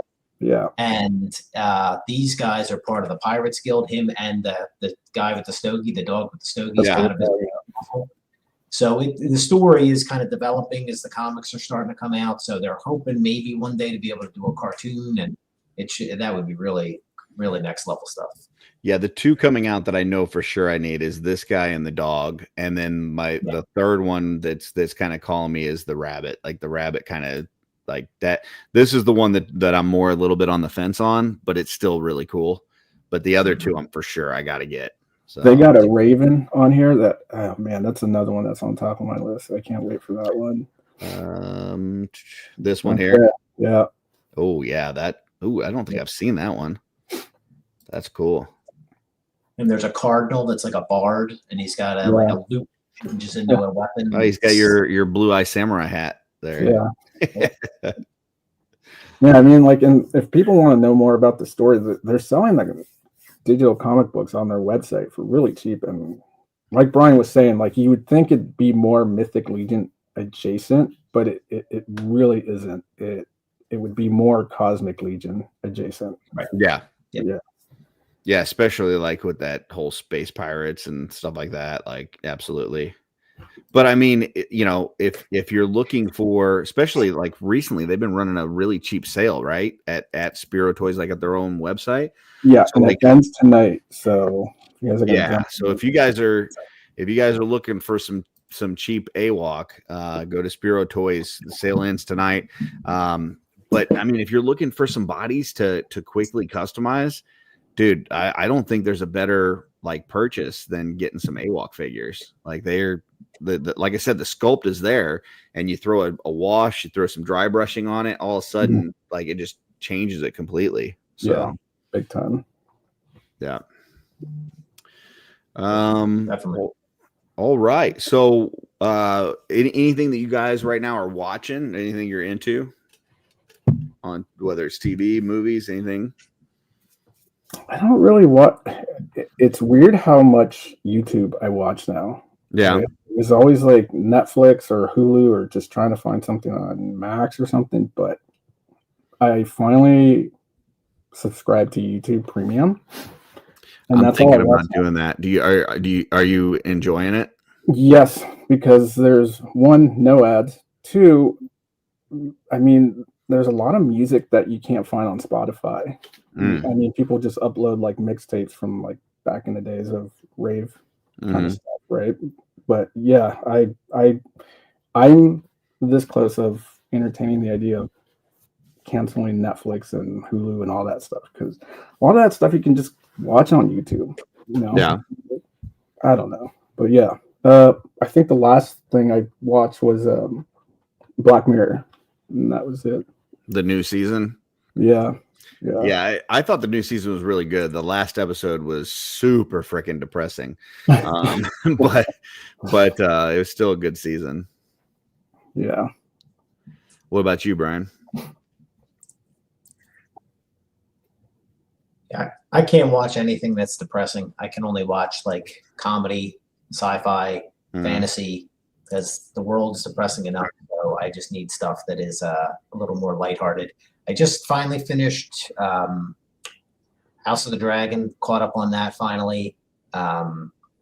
What, Reacher? Anything? You said a little more lighthearted, and then you go immediately. I mean, I just stuff that is. I can't do things that are like bring you down. So I love like Doctor Who. I'll watch anything Doctor Who. Andor, the new Andor is ridiculous. The last season Andor was crazy. Daredevil was phenomenal. You got to watch Daredevil. Love Daredevil. Anything along that line. The new Dune series on HBO was cool. Trying to think what else I was watching. Pretty much anything along those lines were anything. The new Star Trek, The Brave New Worlds, which hasn't. This season 3's coming. That's a great show if you haven't seen that. Invincible. Vox Machina, the cartoons. So Rob is watching nothing, and you're watching everything. Is what you're saying. Pretty much. Well, luckily I work from home, so like right above me, right here is a big TV, so I just sit here and work and watch TV all day. So it's pretty. Gotcha. Yeah, a lot of those shows you mentioned for sure. Daredevil was amazing. I haven't started watching Andor yet. I got to start watching that. The second season looks really good. And I've been watching. You guys ever watch Letterkenny on Hulu? Mm-hmm. Yeah. I love Letterkenny. I started watching Shoresy. I just started watching. I'm just I think I'm at the beginning of the 4th season. Dude, I love Shoresy. Shoresy is so freaking good. Oh my gosh, it has me like belly laughing at times. Like, yeah, Shoresy is phenomenal. So, for anybody out there, if you're a hockey fan or if you just loved Letterkenny, like, dude, the thing that cracks me up the most though is at the beginning of each episode where it says it's intended for mature audiences, and I'm like, there is not a single mature person watching this. Like, like if they said for older audiences, cool, but there is no maturity whatsoever in those shows. So, but yeah, it cracks me up, man. So, yeah, it's amazing. It is. It's not for kids, but it's phenomenal. Correct. Yeah. Rob, I know we talked to Brian earlier about the two, next Saturday we got the 2 meetups. We got the Lehigh Valley, we got the West Coast. You coming to one of them? No, Rob. Oh, dude, I was trying to make it work, but it's just no, it's too far of a drive and too close to end of the month and rent, and not happening. Maybe next year, but I've been talking to Brick about trying to get a Mythic meetup down lower California area. Gotcha. Yeah. I can see that. Yeah, it'd be nice, but I mean, it's definitely going to have FOMO because the list of people that are going to be there, that's a great list of people. Yeah, I mean, it's going to be a great time, but you gotta priorities. I totally get it. Absolutely. But apparently enough people hit the like button that Trevor showed up. So hey, Trevor made it back from Japan safely. Everything's going good with Trevor. So I think hopefully we get to see him tomorrow night. Hopefully. So yeah, it sounds like he had a good time doing the whole Star Wars thing over there. Looking forward to getting back to doing some D&D with him. And speaking of YouTube and shorts, I was watching this short. The guy who plays the Punisher on Netflix, I forget his name. John Bernthal. Yes, he has a podcast I didn't know about, and he interviews people. And he had, I'm guessing, as one of his I think she's on the Punisher. She used to be on the Brian Wall. Yes. Yeah. So they were talking D&D, and she explained to him, like I don't know, like in 10 seconds or something, how you play D&D, and I was like, okay, now I understand it. And yeah, she does a great job of explaining it in layman's terms to where if you've never played D&D, you're like, okay, I get it. Yeah. Yes. Now I'm you just even like, see it in his eyes too. Like as she's telling him, he's like, okay, well, I would do this and I would do that. And she's like, okay, give me a roll for this. And yeah. yes. Yeah. So now that made me want to be like, dude, I want to kind of give that a go because I think listen, it's common knowledge that we are between myself and Joe and Jesse, Trevor, Nate, and Bill, we are testing the Four Horsemen Mythic Legion version of a D&D game. And we can't really talk about some of the specifics and stuff. What I can tell you is I think people are going to be super excited for this thing. I think one aspect that I wasn't expecting that really is like, I think, going to catch people by surprise is how much they want to make their own characters. Like when they get into it and like you create a character that you're going to play in a campaign with your friends and stuff. And then you want to go like immediate without even like talking about it. Like, it's not like we talked to each other and said, hey, I'm going to do this, you're going to do that, whatever. But it's like each of us kind of went out and started putting together our own figures of our characters. And then somebody said like, oh, well, here's the one I'm going to have. And then another person like, oh yeah, well, here's mine. And oh, I got this one in the works. And it's like, we all kind of did it without even really talking about doing it. I think that aspect for people that are already in Mythics is going to be cool.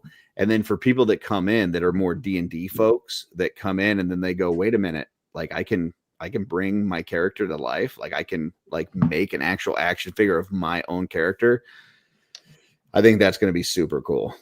So have they said when that's releasing this year? I don't have, it's supposed to be this year. And I think at GCon, they said it was going to be some sort of Kickstarter type thing. So whether it's going to go through Kickstarter or through, Store Horsemen like the Dragon did, I'm not sure, but it's definitely going to be something that's going to have to hit, certain funding goals and that kind of thing. But yeah, dude, I think it's going to be a lot of fun. People are going to be excited for that. So Cool. Yeah. Awesome. I'm very excited. The only reason I'm not saying much is because I don't want to say things I'm not supposed to say because I'm not good at knowing where that line is, but I'm having a lot of fun.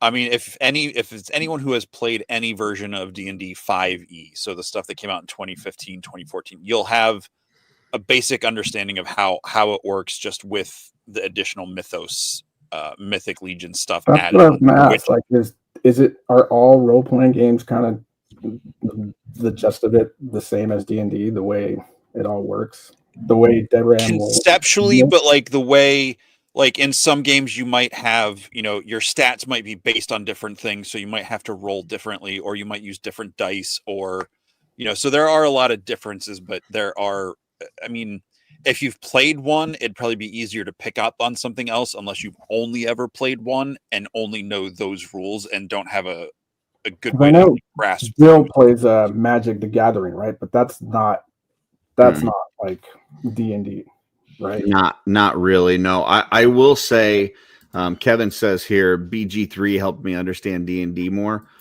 1000%. So like I had never played D&D before we started our Legion's Quest campaign. So we have two campaigns going on. We got the Legion's Quest that's available through YouTube on the OffWorld channel. It's also available on audio format. And then we've got this separate, Four Horsemen one that we're doing. Before we started doing that, I had never played D&D, but I had been playing Baldur's Gate 3 because Joe Gonzalez turned me onto it. And within that game, now it doesn't all translate over. There's actually been a couple funny mistakes that I've made that, Jesse's had to yell at me about. But there, for the most part, it does kind of teach you about the turn-based system, about how you have to roll for certain things. So it does help you kind of understand it. And on top of that, I think it's the best video game that's ever been made. And it is won all kinds of awards and made all kinds of money. Like it is a highly acclaimed video game. So if you've got, a PS5, an Xbox, a PC, it's available for PC as well. Try Baldur's Gate 3. If you like that, you're probably going to like D&D. So that would be my advice. Okay. Jesse, you've been playing D&D for years. For folks that haven't done it, what would you say is the best way to kind of get started?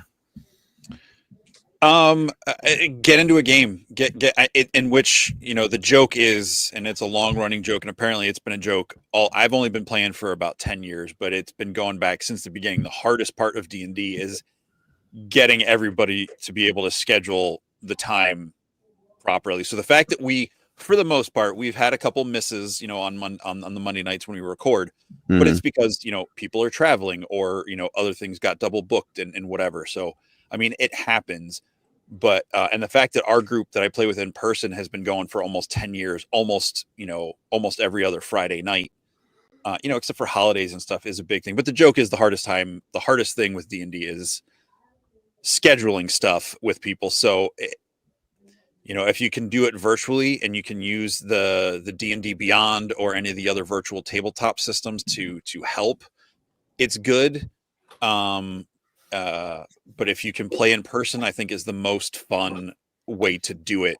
Not saying the other ways are bad. I just think the in-person's a little more fun because you're all there, you're all eating food together and all this stuff. So, there are lots of tutorials. I'd say, I know I heard Brian mention he watched the Vox Machina cartoon. I know Curtis isn't a fan of that, but if you watch or listen to the audio version of some of the Critical Role, like the gameplay, like not the animated show, but some of those things, especially like the early episodes in the campaign 1, or even the first episode or 2 of the campaign 3 that just wrapped up,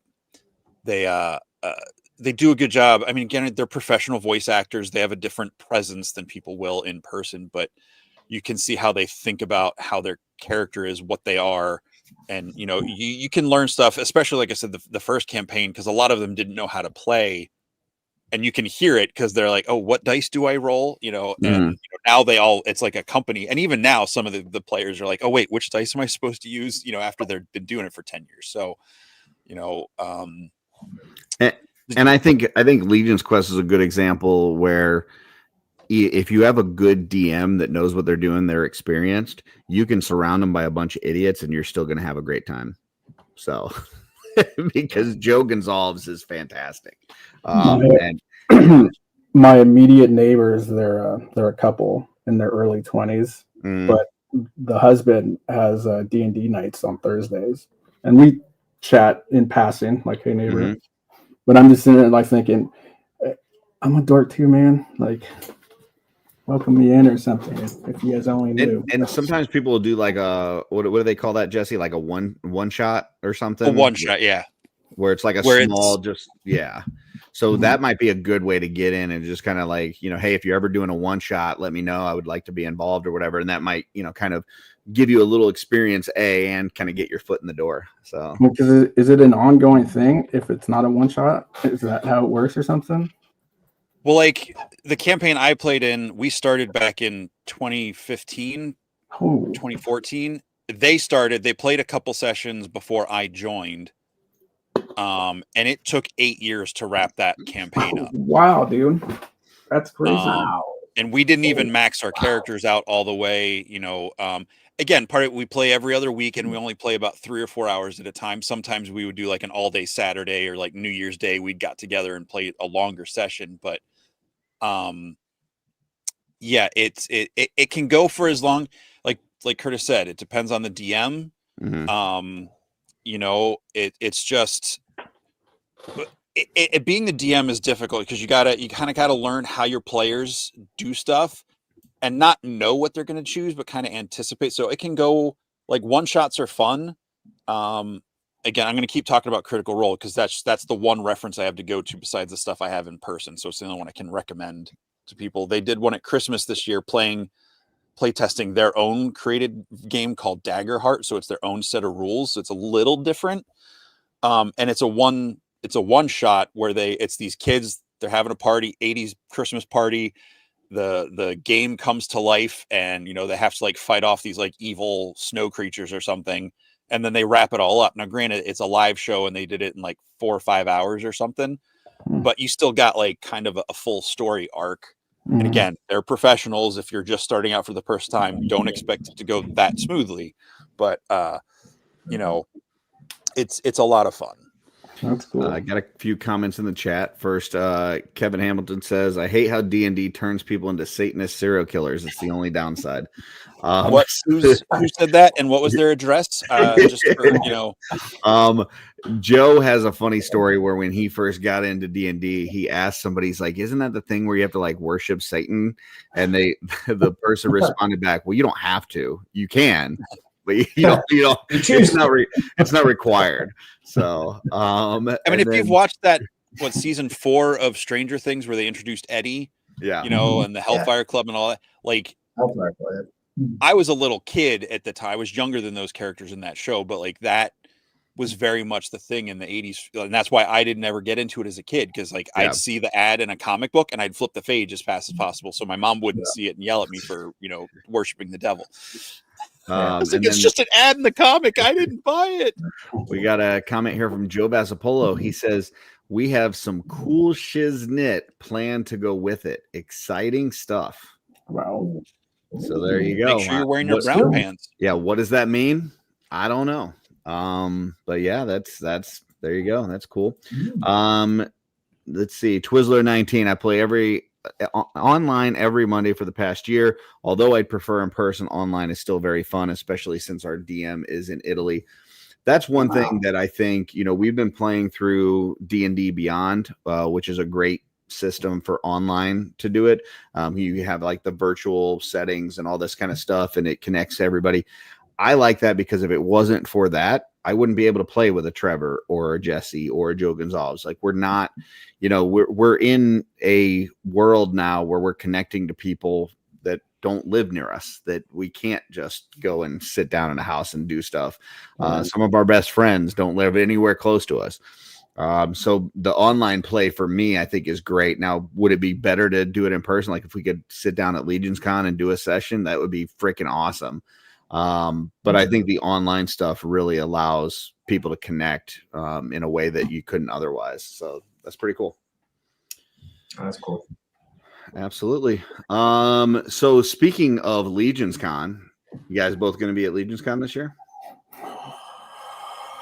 Absolutely. Yes, for sure. I'm not sure. I don't know. What's that? Yeah, it's more leaning towards like I'll know for sure the closer it gets. Just like it was last year. I mean, I things could come up before then that will keep me from. But like people have said, once you go, it's like, man, that's all you want to do is go again. Absolutely.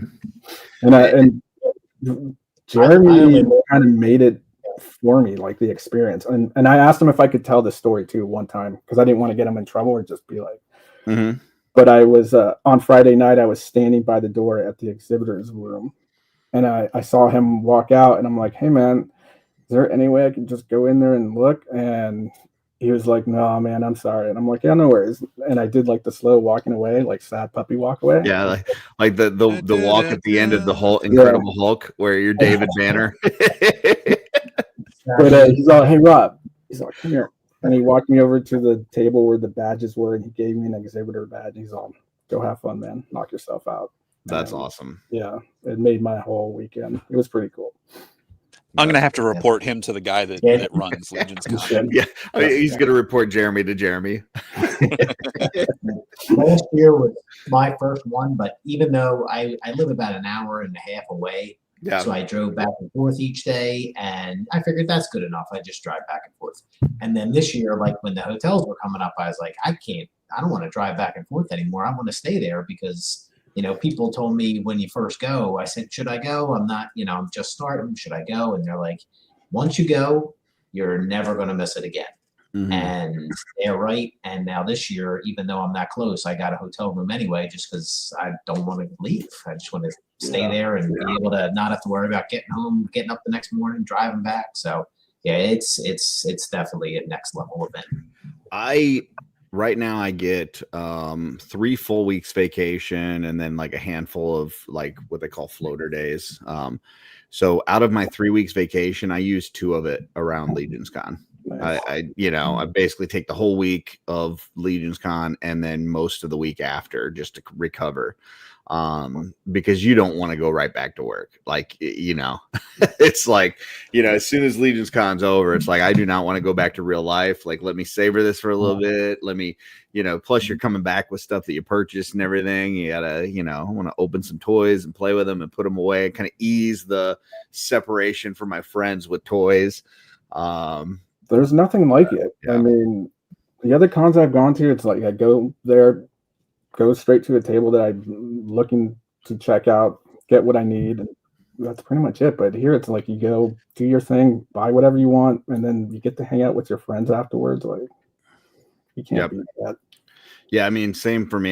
There's a couple smaller conventions that come here. There's one that's like every 3 months or so called the Toy Man Show. There's a quad con that kind of rotates down through a few different states here in the Midwest.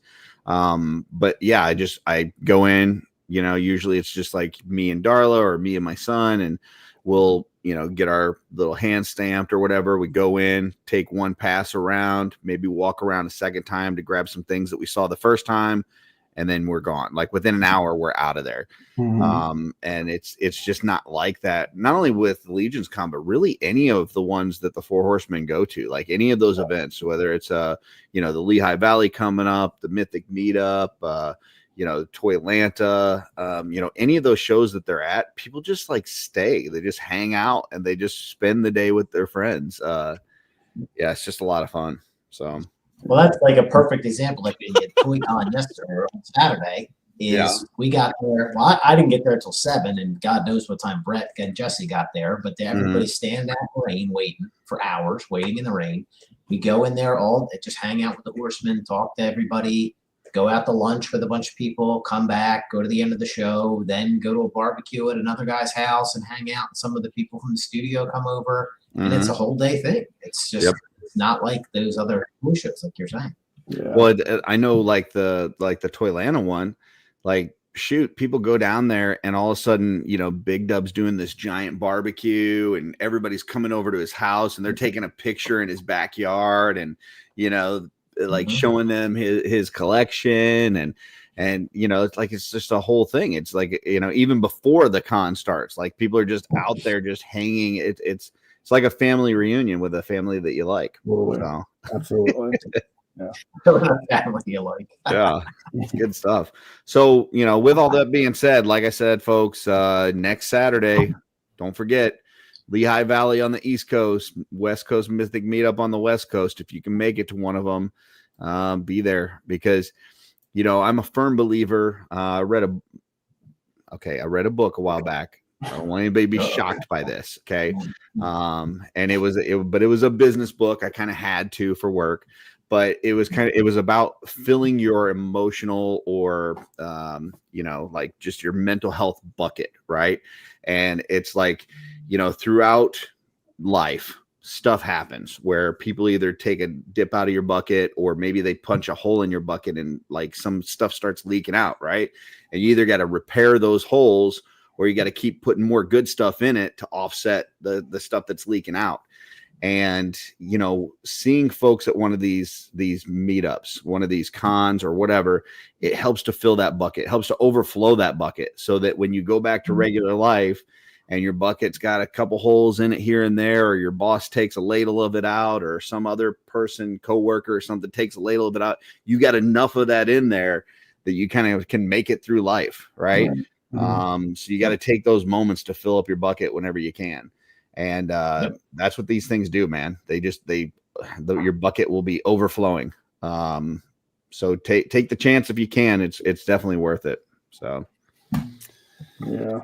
Jesse, thoughts on me reading the book?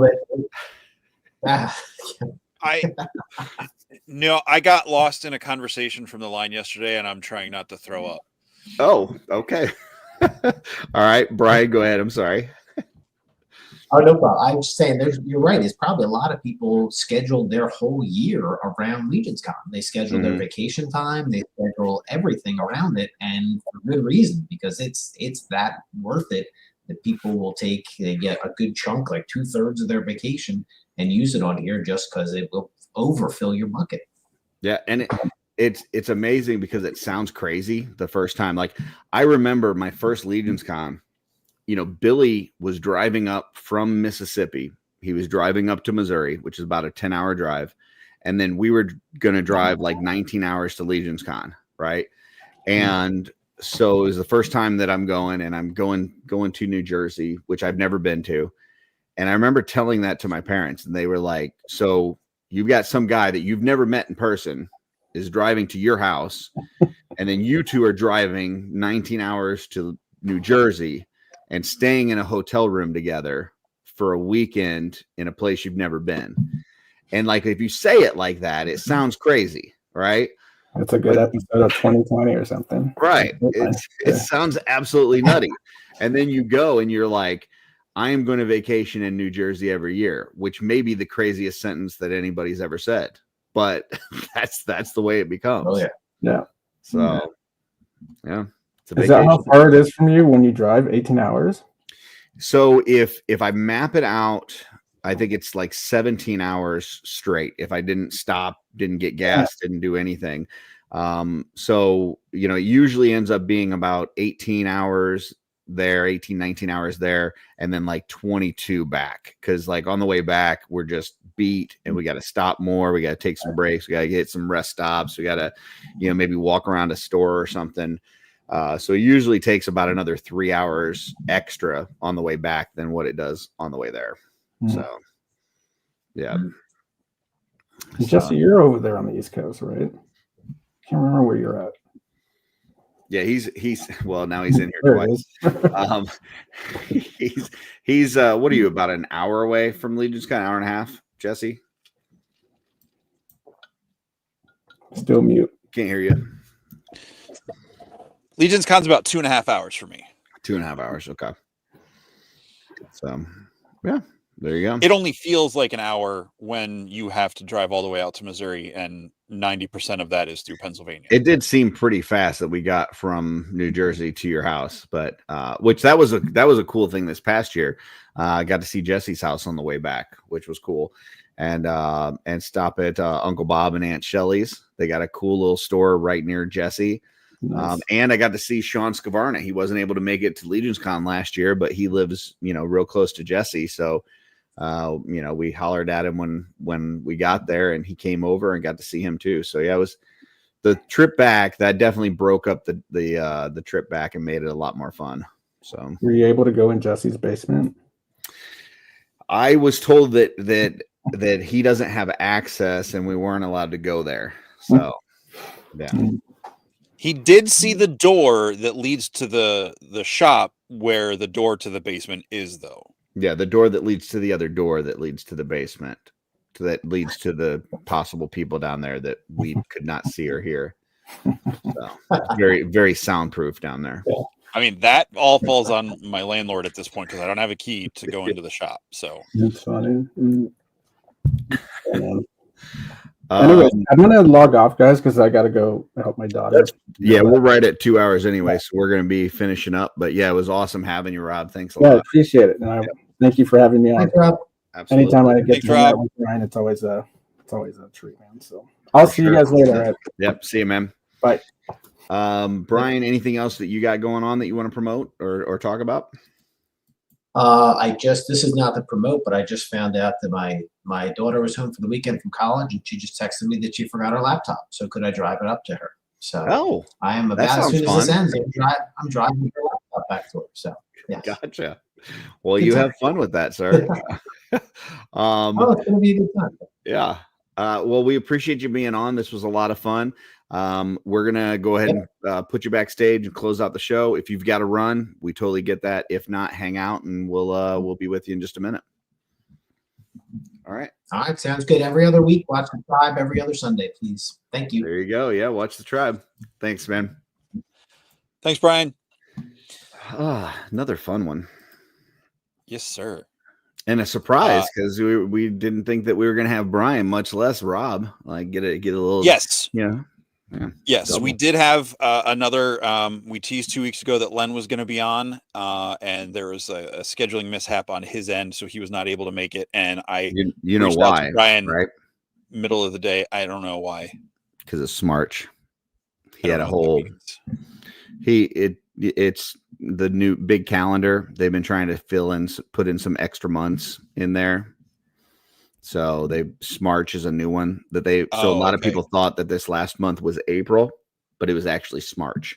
And so some people got their like dates and calendar things mixed up because they're like, oh, like today is April 27th. Well, it's really March 27th. So, okay. Yeah. Okay. Yeah. Dylan. So it's not Len's fault. Just saying that. Okay.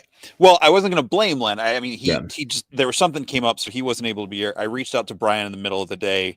And I was like, hey, would you be able to be on the show tonight? And he got back to me. He's like, yeah, I should be able to do that. So, and then we got,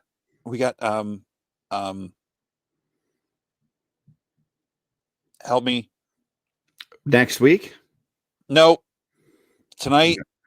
Rob was on too. So we got, we introduced Brian knowing he was coming on. Friend or Curtis two was holding back the friend or two. Yeah.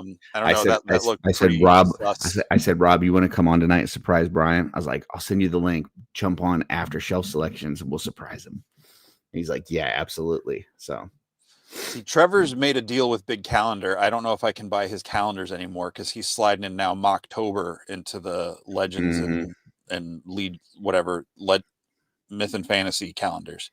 Dylan's wanting a personalized motivational quote using his membership status for this request when he watches it at work tomorrow. You got anything ready to go, Curtis? Or I don't have a quote from anybody else, but here's what I'll tell you, Dylan. There is something beautiful to enjoy about every day. Try to find out what that is. That would be my personal advice to you. Just find out what is beautiful and amazing about today. Don't worry about yesterday. Don't worry about tomorrow. The shit yesterday is already gone. Can't do nothing about it. The shit tomorrow, who knows what it's going to bring, but there ain't no sense of worrying about that either. Live for today and find something amazing to enjoy. Jesse, what do you got for Dylan? Don't drink bleach. That's a good one too. For sure. Yep. My mom only ever smacked me in the face one time, and that's because as a little kid, I there was something under the sink. It was some sort of cleaner or something that like I was, I guess, in the process of getting ready to drink it, and she like hauled off and smacked me like to try to knock it out of my hand. She wasn't like trying to hurt me or anything. She was trying to like save me. But yeah, she told me that story. So I think it was like 2 or something. If I probably did the same thing because colorful liquids look like they should taste good. So I remember staring at stuff under the sink being like, I bet that tastes good. You remember when they came out with those ick stickers? You remember those? It was like Mr. Yuck? Yeah, it was like a green face where the tongue. Mr. Yuck. Yeah, yep, like that. I have a sheet of them in my drawer. Yeah, and they like would start sticking them on the bottles and stuff so that kids would see that and go, "Oh, that's bad." Like I can't, Yeah. I remember that. That was cool. So all right. Yeah. Cool. Next week. So I'm going to be at the meetup. You're going to be at Lehigh. On Sunday, I will still be in California. I don't fly out till Monday. I'm going to do my best to be on the show on Sunday from the hotel room. Hopefully the hotel Wi-Fi works with me. And I can do that. And, what are the plans for next week? So next week, I know who I've invited. I'm waiting to hear back. I am bringing a friend or two. I know one of them has confirmed at this point. So we're just going to leave it as a mystery. I already mentioned to Curtis who it is, so he knows who I've talked to. But folks, come back for the mystery next week and enjoy what's sure to be a great conversation with some friends.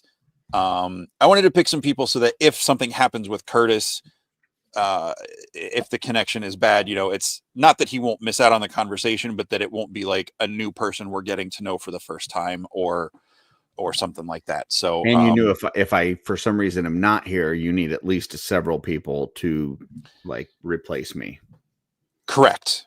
Yeah. Correct. Because I'm awesome or because I talk too much? Both. Oh, more for the first one. Okay. That's good. I mean, I struggle to talk sometimes, so I need you to talk more. So that's not a bad thing. I got you covered then, man. No problem. You know, because no one wants to watch me talk to myself. I mean, I could do it. I do have. I mean, anyway, that's a whole different thing. Everybody, thank you for being here. Whether you're watching it live, replay, or just hanging out, not commenting, and we didn't see your name, you know, we're glad you're here. It always means a lot to us just to hang out with everybody, have fun, because this is our you know, our virtual bucket between the shows that we get to do.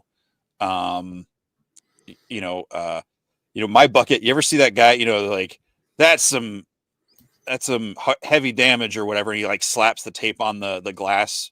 Oh yeah. I feel like that's me. But like that's the flex tape one, right? Yeah. That's a lot of damage, and he throws. I feel like that's me, but like I'm doing that to like a plastic colander or something. So it just there's holes in it. So that's that sounded more sad and pathetic than it did in my head. It's all right, because next week you're gonna get a lot of hugs. I'm gonna get a lot of hugs. And then we're going to FaceTime, and we're going to be like hugging cross country with folks. Yes. So it's going to be, hugs across America. That's what we'll call it. Someday I'll go to California. There you go. I've never been further west than Wichita. I could see why somebody would stop there and go, that's it. I'm not going anymore. Well, that's where my friend's house was. I've been to Wichita. I could see somebody getting to Wichita and going, that's it. I can't take it. Like, it's like there's absolutely nothing. It's just open, wide plains with nothing going on.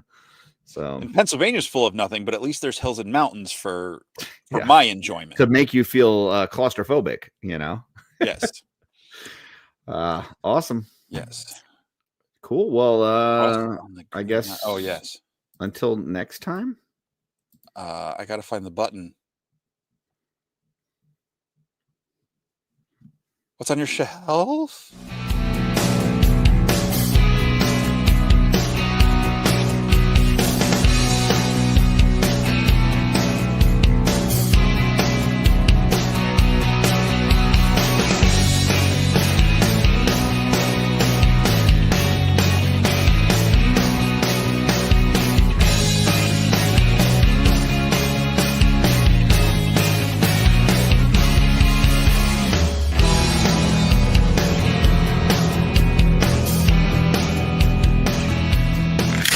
No!